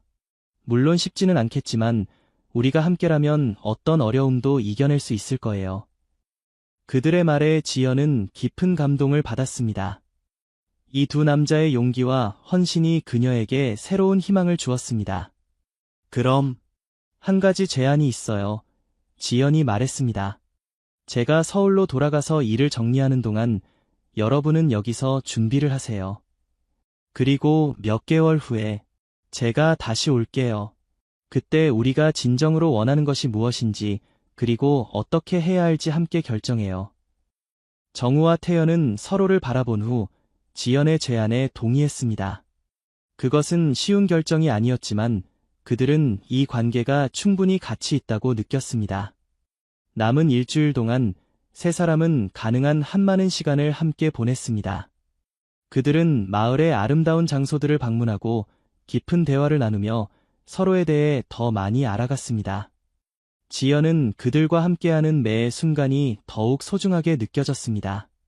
마지막 날 밤, 그들은 별이 빛나는 하늘 아래에서 작별 인사를 나눴습니다. 우리는 기다릴게요. 정우가 약속했습니다. 태연은 눈물을 참으며 덧붙였습니다. 그리고 항상 연락할 거예요. 당신이 혼자가 아니라는 것을 기억하세요. 지연은 두 사람을 꼭 안아주었습니다. 고마워요. 곧 다시 만나요. 다음 날 아침, 지연은 마을을 떠났습니다. 차 창밖으로 점점 멀어지는 마을을 바라보며 그녀는 이번 여행이 단순한 취재를 넘어 자신의 인생을 완전히 바꿔놓았다는 것을 깨달았습니다. 서울로 돌아온 지연은 곧바로 바쁜 일상에 휩싸였습니다. 새 프로젝트는 그녀의 모든 시간과 에너지를 요구했고 그녀는 종종 밤늦게까지 사무실에 남아 작업했습니다. 하지만 그녀의 마음은 항상 남아프리카의 작은 마을과 그곳에 남겨둔 두 남자에게 가 있었습니다. 그녀는 매일 밤 정우와 태연과 영상통화를 했습니다. 시차 때문에 어려울 때도 있었지만 그들은 항상 서로를 위한 시간을 만들었습니다. 화면 너머로 그들의 얼굴을 보는 것만으로도 지연은 위로를 받았고 그녀가 내린 결정이 옳았다는 확신을 가질 수 있었습니다. 오늘은 어땠어요? 태연이 밝은 목소리로 물었습니다. 지연은 피곤한 미소를 지으며 대답했습니다. 바빴어요. 새 프로젝트가 생각보다 더 많은 시간을 잡아먹네요. 정우가 걱정스러운 눈빛으로 말했습니다. 너무 무리하지 마세요. 건강이 가장 중요해요. 지연은 그들의 걱정에 마음이 따뜻해졌습니다. 서울에서의 삶은 성공적이었지만 종종 차갑고 고독했습니다. 하지만 이제 그녀에게는 언제나 그녀를 생각하고 걱정해주는 두 사람이 있었습니다. 몇 주가 지나면서 지연은 자신의 다큐멘터리 영상을 편집하기 시작했습니다. 남아프리카에서 찍은 수많은 장면들을 보면서 그녀는 그곳에서의 시간이 얼마나 특별했는지 다시 한번 깨달았습니다. 특히 정우와 태연과 함께했던 순간들은 그녀의 마음을 더욱 아프게 했습니다. 편집을 마친 다큐멘터리는 방송사 내부 시사회에서 큰 호평을 받았습니다. 지연의 진정성 있는 시선과 깊이 있는 분석은 많은 이들의 마음을 움직였습니다. 이건 단순한 다큐멘터리가 아니라 마음의 여정이네요. 성준이 시사회 후 말했습니다. 당신이 그곳에 깊이 연결되어 있다는 게 느껴져요. 지연은 미소를 지었습니다. 네, 그곳은 제게 특별한 의미가 있는 곳이에요. 혹시 거기에 남겨둔 무언가가 있나요? 성준이 의미심장하게 물었습니다. 지연은 잠시 놀랐지만 솔직하게 대답했습니다. 네. 제 마음의 일부를요. 성준은 이해한다는 듯이 고개를 끄덕였습니다. 지연 씨, 당신은 항상 열정적으로 살아왔어요. 그리고 그 열정이 당신을 성공으로 이끌었죠. 만약 당신의 마음이 다른 곳에 있다면 그곳으로 가야 할지도 모르겠네요. 그의 말은 지연에게 깊은 생각거리를 주었습니다. 그녀는 이미 결정을 내리고 있었지만 성준의 지지는 그녀에게 더 큰 용기를 주었습니다. 그날 밤 지연은 정우와 태연에게 중요한 소식을 전했습니다. 다큐멘터리 편집이 끝났어요. 그리고 제가 돌아갈 준비가 되었어요. 화면 너머로 두 남자의 얼굴이 밝아졌습니다. 정말요? 언제요? 태연이 흥분된 목소리로 물었습니다. 한 달 안에요. 여기 일을 정리하고 필요한 준비를 마치면 바로 갈게요. 정우가 진지하게 물었습니다. 확실한가요? 서울에서의 당신의 커리어와 삶이. 지연은 확신을 담아 대답했습니다. 네, 확실해요. 사실, 새로운 계획이 있어요. 제가 자유 다큐멘터리 제작자로 독립하면 어디서든 일할 수 있을 거예요. 그리고 제가 진정으로 행복한 곳에서 살고 싶어요. 그날 밤 이후 지연은 본격적으로 자신의 새로운 삶을 준비하기 시작했습니다. 그녀는 회사에 사직서를 제출하고 아파트를 정리하고 필요한 서류들을 준비했습니다. 그 과정은 쉽지 않았지만 그녀의 마음은 확고했습니다. 마지막 출근 날 회사 동료들은 그녀를 위한 작별 파티를 열어주었습니다. 많은 이들이 그녀의 결정을 이해하지 못했지만 그녀의 행복을 진심으로 빌어주었습니다. 행복하길 바래요, 지연 씨. 성준이 작별 인사를 하며 말했습니다. 그리고 좋은 이야기가 있으면 언제든 우리에게 연락해요. 당신의 시선은 항상 특별하니까요. 지연은 감사의 마음을 담아 그를 안아주었습니다. 네, 꼭 그럴게요. 그동안 모든 지원에 감사드려요. 마침내 모든 준비가 끝나고 지연은 남아프리카로 돌아갈 비행기에 올랐습니다. 창밖으로 점점 작아지는 서울의 모습을 바라보며 그녀는 이 결정이 쉽지 않았지만 옳은 선택이라는 확신이 들었습니다. 그녀는 이제 자신의 진정한 행복을 찾아 떠나는 것이었습니다. 요하네스버그 공항에 도착한 지연은 가슴이 두근거리는 것을 느꼈습니다. 출구를 나서자 정우와 태연이 기다리고 있었습니다. 그들의 얼굴에는 기쁨과 기대가 가득했습니다. 지연, 태연이 먼저 달려와 그녀를 꼭 안아주었습니다. 그의 따뜻한 포옹은 지연이 그동안 얼마나 그를 그리워했는지 깨닫게 해주었습니다. 정우도 곧 다가와 그녀를 감싸 안았습니다. 그의 품은 언제나처럼 안정감을 주었고 지연은 마침내 집에 돌아온 것 같은 느낌이 들었습니다.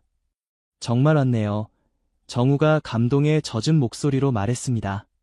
기다리는 시간이 너무 길게 느껴졌어요.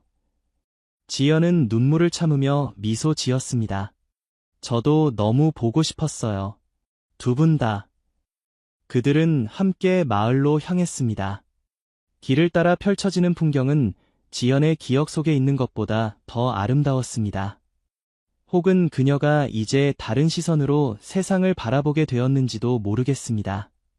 마을에 도착하자 많은 주민들이 그녀를 반갑게 맞아주었습니다. 그녀의 다큐멘터리가 방영된 후 그녀는 이미 마을의 명예 주민이 된 것 같았습니다. 우리 집을 보여드릴게요. 태연이 흥분된 목소리로 말했습니다. 정우와 제가 당신을 위해 준비했어요. 그들이 데려간 집은 마을 가장자리에 위치한 아름다운 곳이었습니다. 전통적인 건축 양식과 현대적인 편의 시설이 조화롭게 어우러진 집은 지연의 마음을 사로잡았습니다. 이곳이 우리 집인가요? 지연이 놀라움을 감추지 못하며 물었습니다. 정우가 미소 지으며 대답했습니다. 네, 우리 셋을 위한 공간이에요. 물론 당신이 원한다면 언제든지 변경할 수 있어요. 집 안으로 들어서자 지연은 그들이 얼마나 세심하게 준비했는지 알 수 있었습니다. 거실에는 편안한 소파와 작업 공간이 마련되어 있었고 주방은 현대적인 가전제품으로 채워져 있었습니다. 무엇보다 창밖으로 보이는 전망은 숨이 멎을 정도로 아름다웠습니다.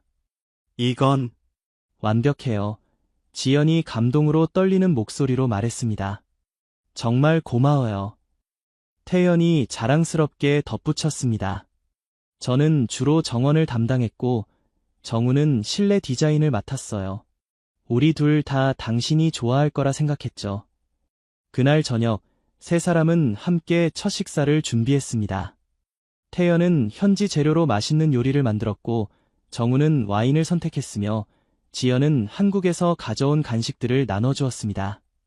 그들은 샤오인 웃음소리와 대화로 가득 찬 저녁 시간을 보냈고 지연은 오랜만에 진정한 가정의 따뜻함을 느꼈습니다. 밤이 깊어가면서 그들은 앞으로의 계획에 대해 이야기했습니다. 저는 독립 다큐멘터리 제작자로 일할 계획이에요. 지연이 말했습니다. 이곳에서 작업할 수 있는 환경도 갖추고 때때로 서울이나 다른 지역으로 출장을 다니게 될 거예요. 정우가 관심을 보이며 물었습니다. 어떤 주제에 관심이 있나요? 지연은 미소 지으며 대답했습니다. 전통과 현대의 조화, 특히 다양한 문화권에서 가족의 형태와 의미가 어떻게 변화하고 있는지에 관심이 있어요. 우리의 이야기도 그중 하나가 될 수 있겠죠. 태연이 눈을 빛내며 말했습니다. 아, 멋지네요. 저는 관광 가이드로 계속 일하면서 당신을 도울 수 있을 것 같아요. 여행이 필요할 때면 언제든지 함께 할게요. 정우도 자신의 계획을 나눴습니다. 저는 마을의 농업 프로젝트를 계속 이어갈 거예요. 전통적인 농법과 현대 기술을 결합해 지속 가능한 농업 모델을 만드는 일이죠. 물론 당신의 프로젝트도 적극적으로 도울게요. 그들의 계획은 서로 다르면서도 조화롭게 어우러졌습니다. 지연은 이 두 남자와 함께라면 어떤 어려움도 이겨낼 수 있을 것 같은 확신이 들었습니다. 천몇 주 동안 그들은 새로운 생활 방식에 적응하기 위해 노력했습니다. 때로는 작은 갈등과 오해가 있었지만 그들은 항상 솔직한 대화를 통해 문제를 해결했습니다. 저는 혼자만의 시간이 필요할 때가 있어요. 지연이 어느 날 고백했습니다. 창작 작업을 할 때는 특히 그래요. 정우는 이해한다는 듯이 고개를 끄덕였습니다. 그럼 작업실을 따로 마련해 드릴게요. 당신만의 공간이 필요하다는 것을 이해해요. 태연도 덧붙였습니다. 그리고 우리도 각자의 일이 있으니 서로의 공간을 존중하는 것이 중요할 것 같아요. 그들은 함께 생활하는 규칙과 방식을 만들어 나갔습니다. 각자의 직업과 관심사를 존중하면서도 함께하는 시간의 소중함을 놓치지 않았습니다. 그들은 매일 저녁 식사를 함께 하기로 했고, 주말에는 함께 여행을 가거나 마을 활동에 참여했습니다. 마을 사람들은 처음에는 그들의 관계를 이해하지 못했지만, 시간이 지나면서 점차 받아들이기 시작했습니다. 특히 지연이 마을의 이야기를 세계에 알리고 정우와 태연이 마을 발전에 기여하는 모습을 보면서 그들은 이 특별한 가족을 존중하게 되었습니다. 장로 중 한 명은 어느 날 그들에게 말했습니다. 사랑과 존중이 있는 곳에 진정한 가족이 존재하는 법이지요. 여러분의 모습에서 그것을 봅니다. 그의 말에 세 사람은 깊은 감동을 받았고 그들의 선택이 옳았다는 확신을 더욱 굳게 가질 수 있었습니다. 함께 생활한 지 약 6개월이 지났을 때 지연은 자신의 몸에 이상을 느꼈습니다. 처음에는 단순한 피로라고 생각했지만 증상이 계속되자 의심이 들기 시작했습니다. 괜찮아요? 어느 아침 정우가 창백한 얼굴로 욕실에서 나오는 지연을 걱정스럽게 바라보며 물었습니다. 지연은 미소를 지으려 했지만 그녀의 표정에는 불안함이 묻어났습니다. 잘 모르겠어요. 요즘 계속 아침마다 몸이 안 좋네요. 태연이 부엌에서 나와 그녀의 이마에 손을 얹었습니다. 열은 없는 것 같은데 병원에 가볼까요? 지연은 잠시 생각하더니 조용히 말했습니다. 사실 제가 임신했을 가능성이 있어요. 그 말에 두 남자는 놀라움과 흥분이 섞인 표정을 지었습니다. 정말요? 태연이 믿기지 않는다는 듯이 물었습니다. 정우는 침착하게 물었습니다. 확실한가요? 지연은 고개를 저었습니다. 아직 확실하진 않아요. 하지만 증상이 그렇고 생리도 늦어졌어요. 그날 오후 지연은 마을에서 가장 가까운 진료소를 방문했습니다. 정우와 태연은 그녀와 함께 가려 했지만 지연은 혼자 가기를 원했습니다. 그녀는 자신의 생각을 정리할 시간이 필요했습니다. 검사 결과 지연의 예상은 맞았습니다. 그녀는 약 8주 정도의 임신 상태였습니다. 집으로 돌아온 지연은 조용히 거실에 앉아있는 정우와 태연에게 결과를 알렸습니다. 맞아요. 제가 임신했어요. 그 말에 태연은 기쁨을 감추지 못하고 그녀를 안아주었습니다. 아, 우리가 부모가 되는 거네요. 정우는 보다 차분했지만 그의 눈에도 행복의 빛이 어렸습니다. 당신은 어떤 기분이에요? 지연은 복잡한 감정을 정리하려 노력하며 대답했습니다. 기쁘기도 하고 두렵기도 해요. 이건 우리 모두에게 큰 변화가 될 테니까요. 세 사람은 소파에 나란히 앉아 앞으로의 계획에 대해 이야기했습니다. 아이의 아버지가 누구인지는 중요하지 않았습니다. 그들은 모두 함께 이 아이를 사랑으로 키우기로 결심했습니다. 우리는 모두 이 아이의 부모가 될 거예요. 정우가 단호하게 말했습니다. 혈연보다 중요한 것은 사랑과 책임감이니까요.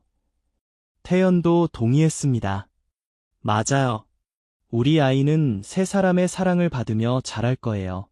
얼마나 행복할까요? 지연은 두 사람의 말에 깊은 감동을 받았습니다. 그녀는 이 특별한 가족 안에서 자신의 아이가 얼마나 많은 사랑을 받으며 자랄지 상상했습니다. 하지만 한 가지 걱정이 있어요. 지연이 조심스럽게 말했습니다. 우리 아이가 자라면서 다른 아이들과 다른 가족 구조 때문에 어려움을 겪지 않을까요? 정우가 그녀의 손을 잡았습니다. 분명 도전은 있을 거예요. 하지만 우리가 아이에게 항상 진실되고 우리의 사랑이 얼마나 특별한지 가르친다면 아이는 그것을 이해할 수 있을 거예요. 태연이 덧붙였습니다. 게다가 이 마을은 다양성을 존중하는 곳이에요. 아이는 여기서 사랑받으며 자랄 수 있을 거예요. 그들의 말에 지연은 안도감을 느꼈습니다. 비록 전통적인 가족의 형태는 아니지만 그들의 사랑과 헌신은 어떤 가족보다도 강했습니다. 소식이 마을에 알려지자 대부분의 주민들은 그들을 축하해 주었습니다. 물론 일부는 의아해하거나 비판적인 시선을 보내기도 했지만 장로들의 지지와 축복은 그들에게 큰 힘이 되었습니다. 새 생명은 언제나 축복입니다. 마을의 연장자인 마마 노코가 말했습니다. 그리고 그 아이는 세 사람의 사랑을 받으며 자랄 테니 세 배로 축복받은 아이가 될 것입니다. 임신 기간 동안 세 사람은 더욱 단단한 가족이 되어갔습니다. 정우는 전통의학과 현대의학을 결합한 건강한 임신 식단을 연구했고, 태연은 아기방을 꾸미는데 모든 열정을 쏟았습니다. 지연은 자신의 경험을 기록으로 남기며 비전통적 가족의 여정을 담은 새로운 다큐멘터리 프로젝트를 구상했습니다. 이 이야기가 누군가에게 용기와 희망을 줄 수 있을 거예요. 지연이 말했습니다. 사랑에는 정해진 형태가 없다는 것을 보여주고 싶어요. 임신 7개월 차에 접어들었을 때 지연은 서울에서 걸려온 한 통의 전화를 받았습니다.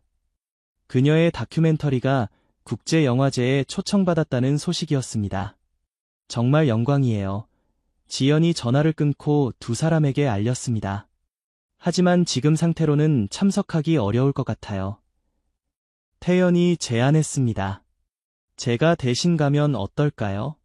당신을 대신해서 수상하고 당신의 메시지를 전달할 수 있을 것 같은데요. 정우도 동의했습니다. 좋은 생각이에요. 태연이 가는 동안 제가 여기서 지연을 돌볼게요. 지연은 잠시 고민하다가 고개를 끄덕였습니다. 그래요. 그게 좋겠네요. 태연, 정말 고마워요. 그렇게 태연은 서울로 향했고 지연과 정우는 마을에 남았습니다. 태연이 없는 동안 정우는 더욱 세심하게 지연을 돌보았습니다. 그들은 저녁마다 태연과 영상통화를 하며 서울에서의 소식을 들었습니다. 다큐멘터리가 정말 큰 호응을 얻고 있어요. 태연이 흥분된 목소리로 전했습니다. 많은 사람들이 당신의 이야기에 감동받았대요. 지연은 기뻤지만 한편으로는 불안했습니다. 우리의 관계에 대해서는 어떤 반응이었어요? 태연은 솔직하게 대답했습니다. 다양했어요. 일부는 이해하지 못했지만 많은 사람들이 사랑은 여러 형태로 존재할 수 있다는 메시지에 공감했어요. 정우가 지연의 손을 잡으며 말했습니다. 중요한 것은 우리가 행복하다는 거예요. 다른 사람들의 이해는 시간이 해결해 줄 거예요. 태연이 서울에서 돌아온 후 세 사람은 더욱 강한 유대감을 느꼈습니다. 그들은 함께 아이의 탄생을 기다리며 미래에 대한 희망과 꿈을 나누었습니다.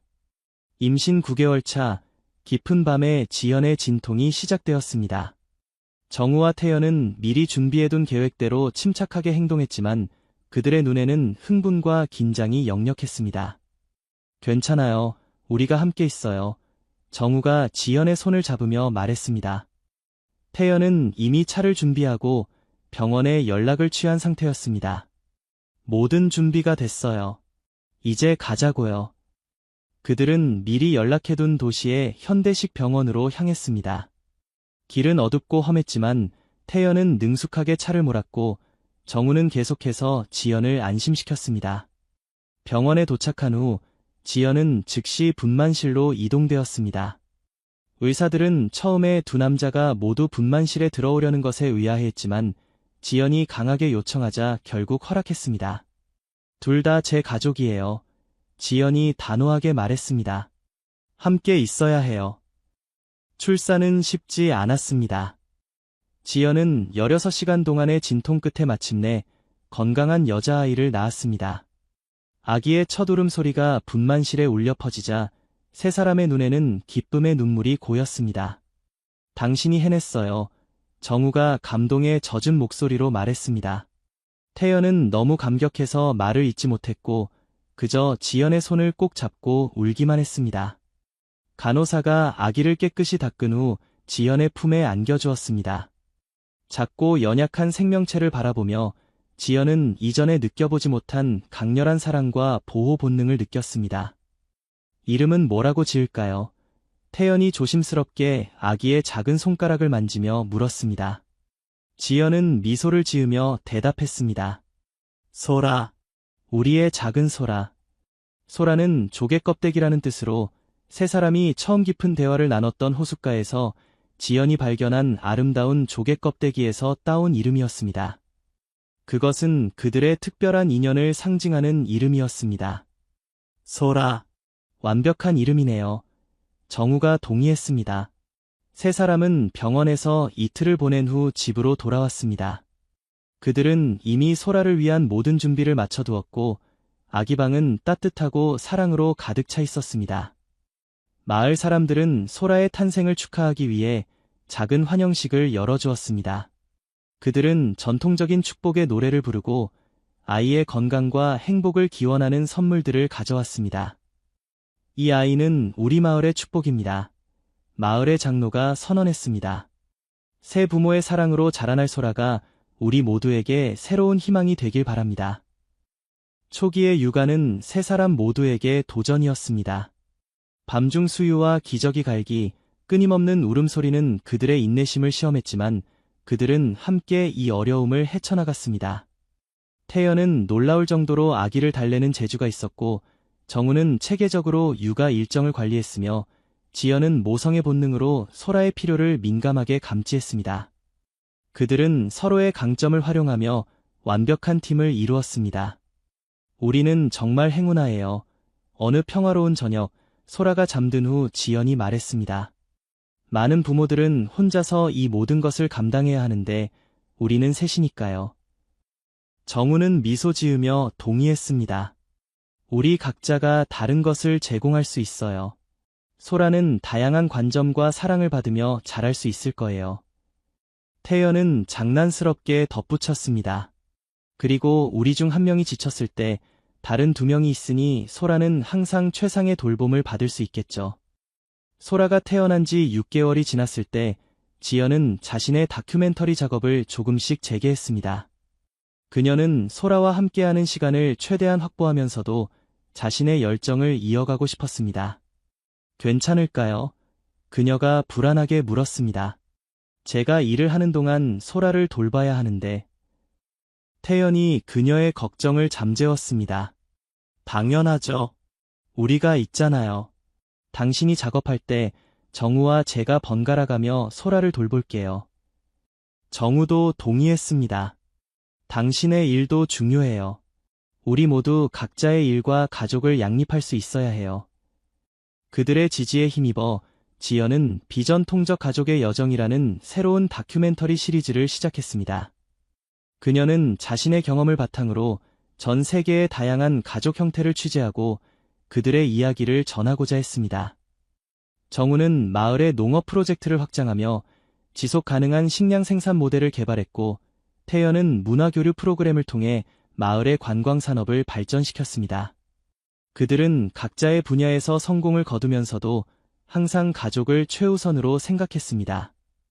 소라는 새 부모의 사랑 속에서 건강하게 자라났습니다. 그녀는 정우의 차분함, 태연의 밝은 에너지, 그리고 지연의 창의성을 모두 조금씩 닮아가는 것 같았습니다. 그녀의 웃음소리는 그들의 집을 더욱 따뜻하게 만들었고 그녀의 존재는 그들의 삶에 더 큰 의미를 부여했습니다. 소라가 3살이 되었을 때 그들의 특별한 가족은 새로운 도전에 직면하게 되었습니다. 소라가 점점 자라면서 그녀는 자신의 가족이 다른 가족들과 다르다는 것을 깨닫기 시작했습니다. 엄마, 왜 나는 아빠가 2명이에요? 어느 날 소라가 순진한 눈으로 지연에게 물었습니다. 지연은 정우와 태연을 바라보았고 그들은 미리 이야기해둔 대로 소라에게 설명하기로 했습니다. 소라야, 가족은 여러 형태가 있단다. 지연이 부드럽게 말했습니다. 어떤 아이들은 엄마와 아빠가 한 명씩 있고 어떤 아이들은 엄마만 있거나 아빠만 있지. 그리고 너처럼 엄마 한 명과 아빠 두 명이 있는 아이들도 있어. 정우가 이어 말했습니다. 중요한 것은 우리 모두가 너를 정말 많이 사랑한다는 거야. 우리는 함께 가족이고 서로를 돌보고 지지해주지. 태연은 밝게 웃으며 덧붙였습니다. 그리고 내가 3배로 사랑받는다는 건 정말 특별한 일이란다. 소라는 잠시 생각하더니 고개를 끄덕였습니다. 그럼 나는 운이 좋은 거네요. 아빠가 2명이니까 더 많이 놀아줄 수 있어요. 그들은 소라의 순수한 반응에 안도했지만 소라가 자라면서 더 많은 질문과 도전이 있을 것임을 알고 있었습니다. 실제로 소라가 마을 학교에 다니기 시작하면서 몇몇 어려움이 나타났습니다. 일부 아이들은 소라의 가족 구성에 대해 궁금해했고 때로는 놀리기도 했습니다. 어느 날 소라는 울면서 학교에서 돌아왔습니다. 친구들이 우리 가족이 이상하대요. 정말 그런가요? 세 사람은 소라를 안아주며 위로했습니다. 소라야, 이상하다는 건 그저 다르다는 의미일 뿐이야. 정우가 조용히 설명했습니다. 다르다는 것이 나쁜 것은 아니란다. 오히려 특별하고 아름다울 수 있지. 태연이 덧붙였습니다. 세상의 모든 것이 똑같다면 얼마나 지루하겠니? 다양성이 세상을 더 풍요롭게 만드는 거야. 지연은 소라의 눈을 바라보며 말했습니다. 우리 가족은 사랑으로 가득 차 있어. 그리고 그것이 가장 중요한 거란다. 다른 사람들이 이해하지 못하더라도 너는 항상 우리의 사랑을 확신할 수 있기를 바라. 소라는 그들의 말에 위로를 받았지만 지연은 이 문제를 더 적극적으로 해결하기로 했습니다. 그녀는 학교 교사들과 만나 대화를 나누고 다양한 가족 형태에 대한 이해와 존중을 증진시키기 위한 교육 프로그램을 제안했습니다. 모든 아이들이 자신의 가족 구성에 관계없이 존중받을 권리가 있습니다. 지연이 교사들에게 말했습니다. 다양성을 축하하고 받아들이는 것은 아이들이 더 포용적이고 열린 마음을 가진 성인으로 성장하는 데 도움이 될 것입니다. 학교는 지연의 제안을 받아들였고 다양한 가족 주간을 시작했습니다. 이 프로그램을 통해 아이들은 다양한 가족 형태에 대해 배우고 서로의 차이점을 존중하는 법을 배웠습니다. 소라는 이 프로그램 덕분에 더 이상 친구들의 놀림에 상처받지 않게 되었고 오히려 자신의 특별한 가족에 자부심을 느끼기 시작했습니다. 그러나 가족에게는 또 다른 도전이 기다리고 있었습니다. 어느 날 지연은 서울에서 중요한 영화제의 심사위원으로 초청받았습니다. 이는 그녀의 경력에 큰 기회였지만 3달 동안 서울에 머물러야 했습니다. 이건 정말 중요한 기회예요. 지연이 저녁 식사 자리에서 두 남자에게 말했습니다. 하지만 소라와 떨어져 있어야 한다는 생각에 마음이 무거워요. 정우와 태연은 서로 눈빛을 교환한 후 정우가 말했습니다. 당신이 이 기회를 놓치면 안 돼요. 우리가 여기서 소라를 잘 돌볼게요. 태연도 동의했습니다. 그리고 주말에는 우리가 서울에 가서 당신을 만날 수도 있을 거예요. 소라도 서울 구경을 좋아할 거예요. 지연은 감사의 마음으로 두 사람을 바라보았습니다. 정말 고마워요. 당신들이 없었다면 이런 기회를 생각조차 할 수 없었을 거예요. 지연이 서울로 떠난 후 정우와 태연은 소라를 돌보는 새로운 일상에 적응해야 했습니다. 태연은 자신의 일정을 조정하여 소라를 학교에 데려다주고 데려오는 역할을 맡았고 정우는 저녁 식사와 숙제를 도와주었습니다. 그들은 매일 밤 지연과 영상통화를 하며 소라가 엄마와 연결감을 유지할 수 있도록 했습니다. 오늘 학교에서 뭐 했어? 화면 너머로 지연이 소라에게 물었습니다. 소라는 흥분된 목소리로 대답했습니다. 선생님이 내가 그린 그림을 칭찬해 주셨어요. 그리고 태연 아빠가 오늘 소풍 도시락을 특별하게 만들어 주셨어요.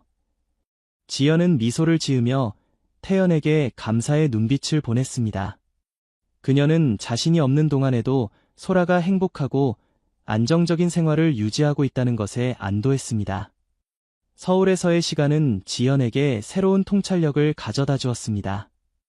그녀는 다양한 영화들을 보고 평가하면서 자신의 작품에 대한 새로운 아이디어와 영감을 얻었습니다. 또한 다른 영화 제작자들과의 교류를 통해 자신의 네트워크를 넓힐 수 있었습니다. 주말이 되면 정우, 태연, 그리고 소라는 서울로 와서 지연과 함께 시간을 보냈습니다. 그들은 함께 서울의 명소들을 방문하고 맛있는 음식을 먹으며 잠시나마 도시 생활을 경험했습니다. 소라는 특히 놀이공원과 어린이 박물관을 좋아했고, 지연은 아이의 행복한 모습을 보며 자신의 선택이 옳았다는 것을 확신했습니다. 3달의 시간이 지나고 지연은 마침내 가족이 있는 마을로 돌아왔습니다.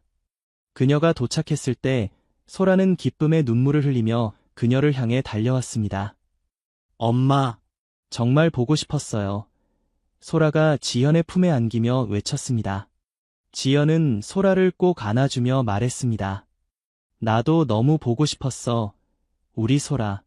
매일 생각했단다. 정우와 태연도 다가와 그녀를 안아주었습니다.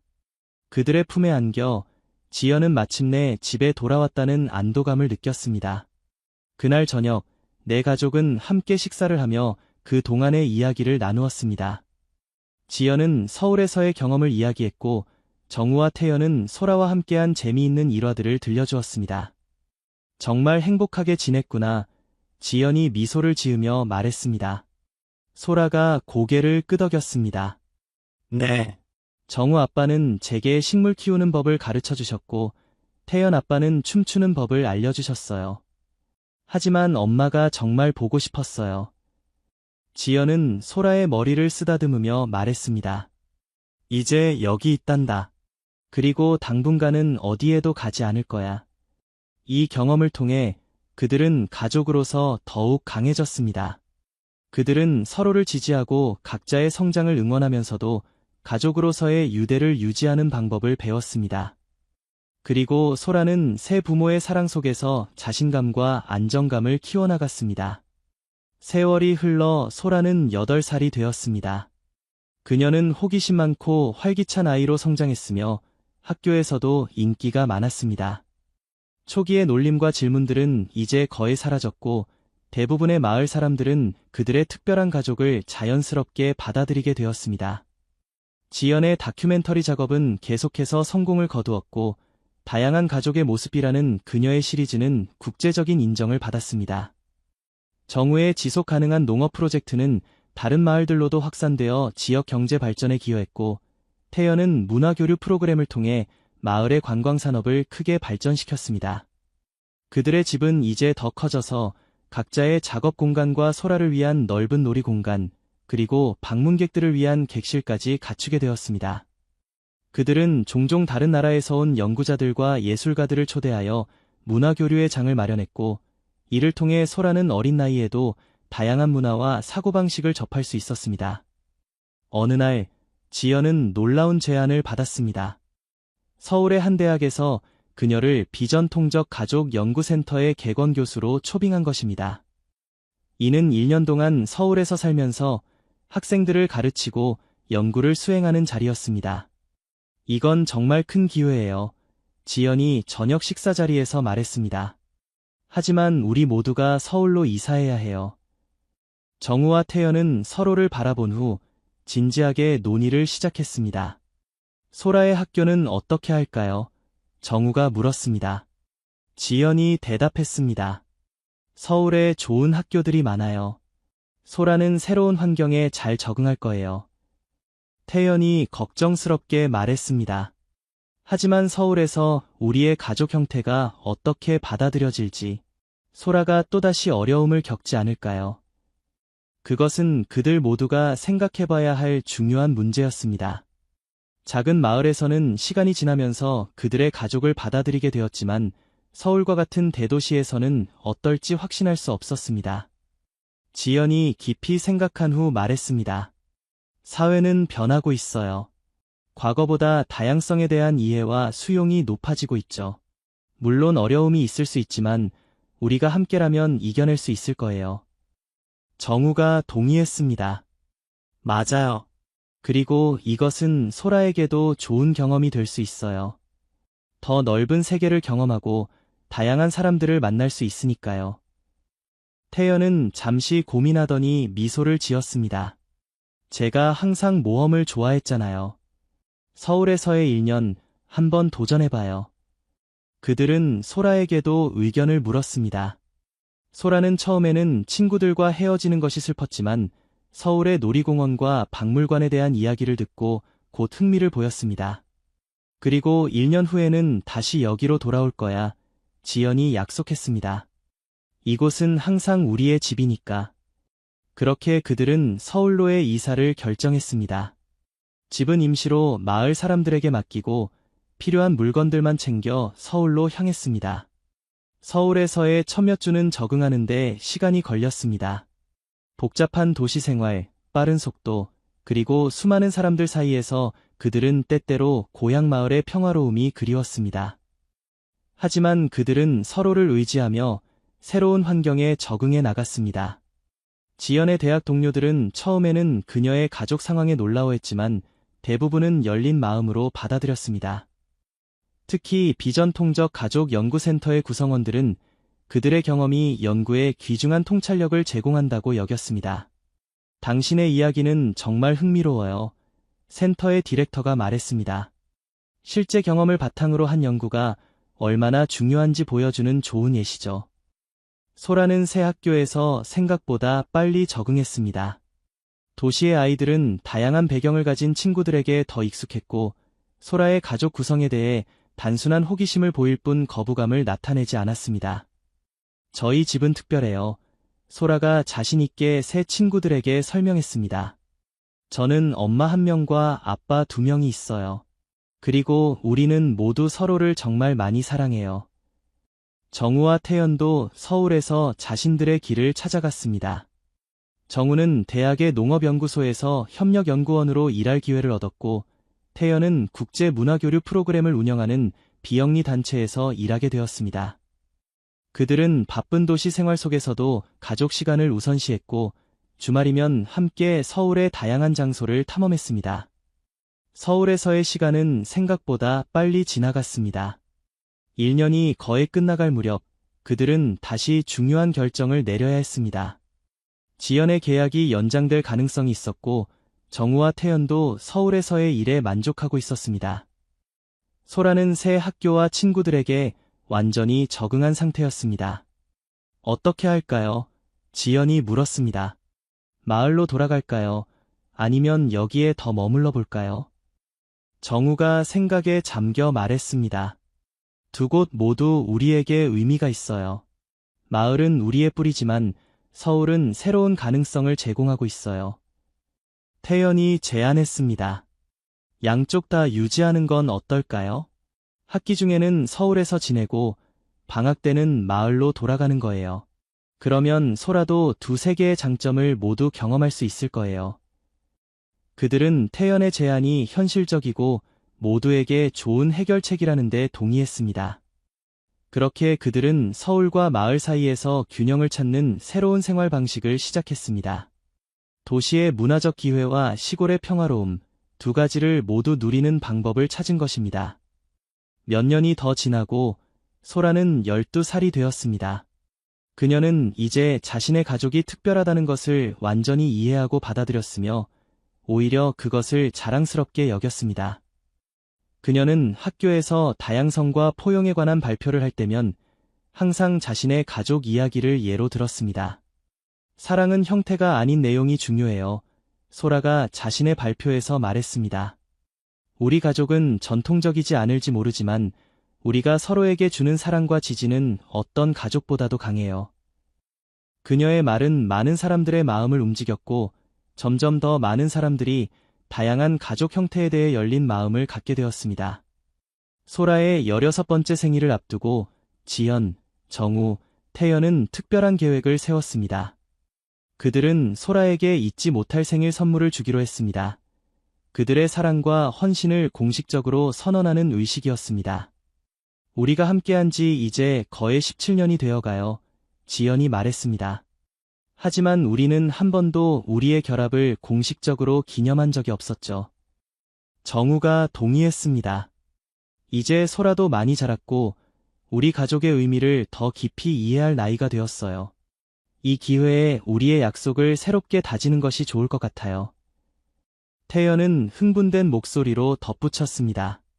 마을로 돌아가서 그곳에서 의식을 치르면 어떨까요? 우리의 여정이 시작된 곳에서요. 그들은 모든 준비를 비밀리에 진행했습니다. 소라의 생일 당일, 그들은 그녀를 마을로 데려갔습니다. 마을에 도착하자 소라는 놀라움을 감추지 못했습니다. 마을 광장은 아름답게 장식되어 있었고 모든 주민들이 모여 있었습니다. 이게 다 뭐예요? 소라가 놀라서 물었습니다. 지연이 부드럽게 미소 지으며 대답했습니다. 오늘은 특별한 날이야. 너의 생일을 축하하는 것뿐만 아니라 우리 가족의 사랑과 헌신을 다시 한번 약속하는 날이기도 하단다. 마을의 장로가 앞으로 나와 의식을 시작했습니다. 그는 세 사람에게 서로에 대한 사랑과 헌신을 약속하게 하고 소라에게는 그녀가 얼마나 사랑받고 있는지를 상기시켰습니다. 정우가 먼저 말했습니다. 우리의 여정은 쉽지 않았지만 매 순간이 가치 있었습니다. 나는 당신들과 소라를 위해 항상 최선을 다할 것을 약속합니다. 태연이 이어 말했습니다. 우리는 서로 다르지만 그 차이가 우리를 더 강하게 만들었습니다. 나는 앞으로도 이 가족의 기쁨과 웃음을 가져올 것을 약속합니다. 마지막으로 지연이 말했습니다. 사랑은 경계를 넘어섭니다. 우리는 그 진실을 함께 발견했고 그 발견이 우리의 삶을 얼마나 풍요롭게 했는지 모릅니다. 나는 우리의 사랑이 앞으로도 계속 성장하고 깊어질 것임을 약속합니다. 그들은 각자 준비한 특별한 반지를 서로의 손가락에 끼워주었습니다. 그 반지들은 세 개가 함께 모였을 때 하나의 완전한 모양을 이루는 디자인이었습니다. 소라에게도 작은 목걸이가 선물로 주어졌습니다. 그 목걸이는 세 개의 다른 보석이 하나로 연결된 형태였고 그녀 가족의 특별한 결합을 상징했습니다. 이 목걸이는 우리의 사랑이 항상 너와 함께한다는 것을 기억하게 해줄 거야. 세 사람이 함께 말했습니다. 소라는 감동의 눈물을 흘리며 그들을 안았습니다. 정말 감사해요. 저는 세상에서 가장 행복한 사람이에요.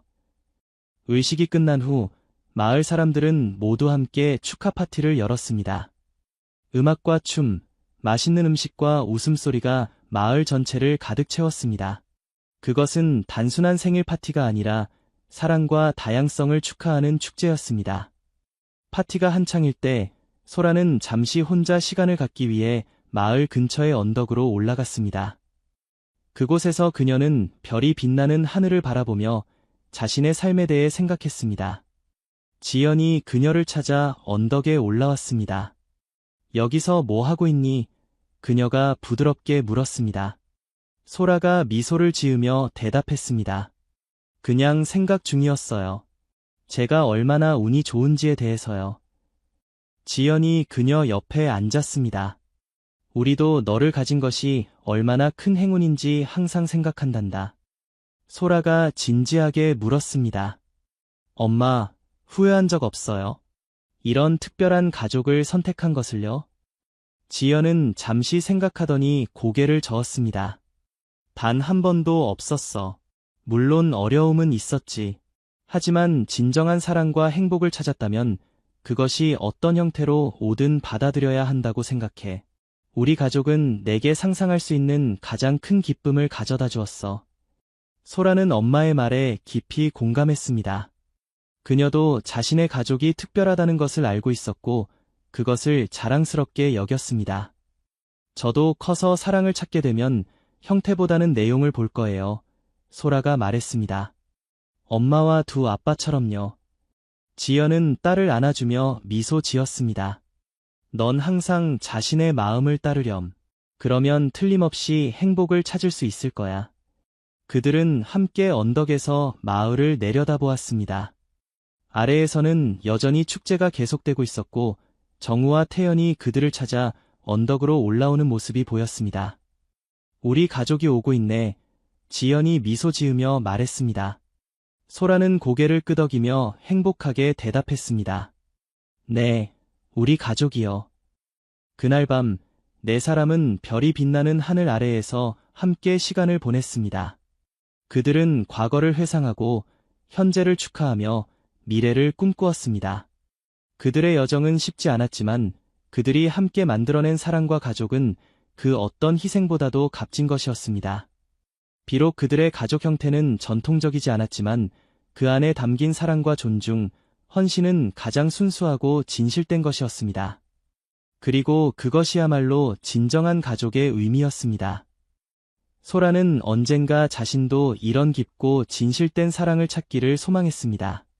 그녀는 자신의 부모님들이 보여준 용기와 사랑을 본받아 자신만의 길을 당당하게 걸어갈 준비가 되어 있었습니다.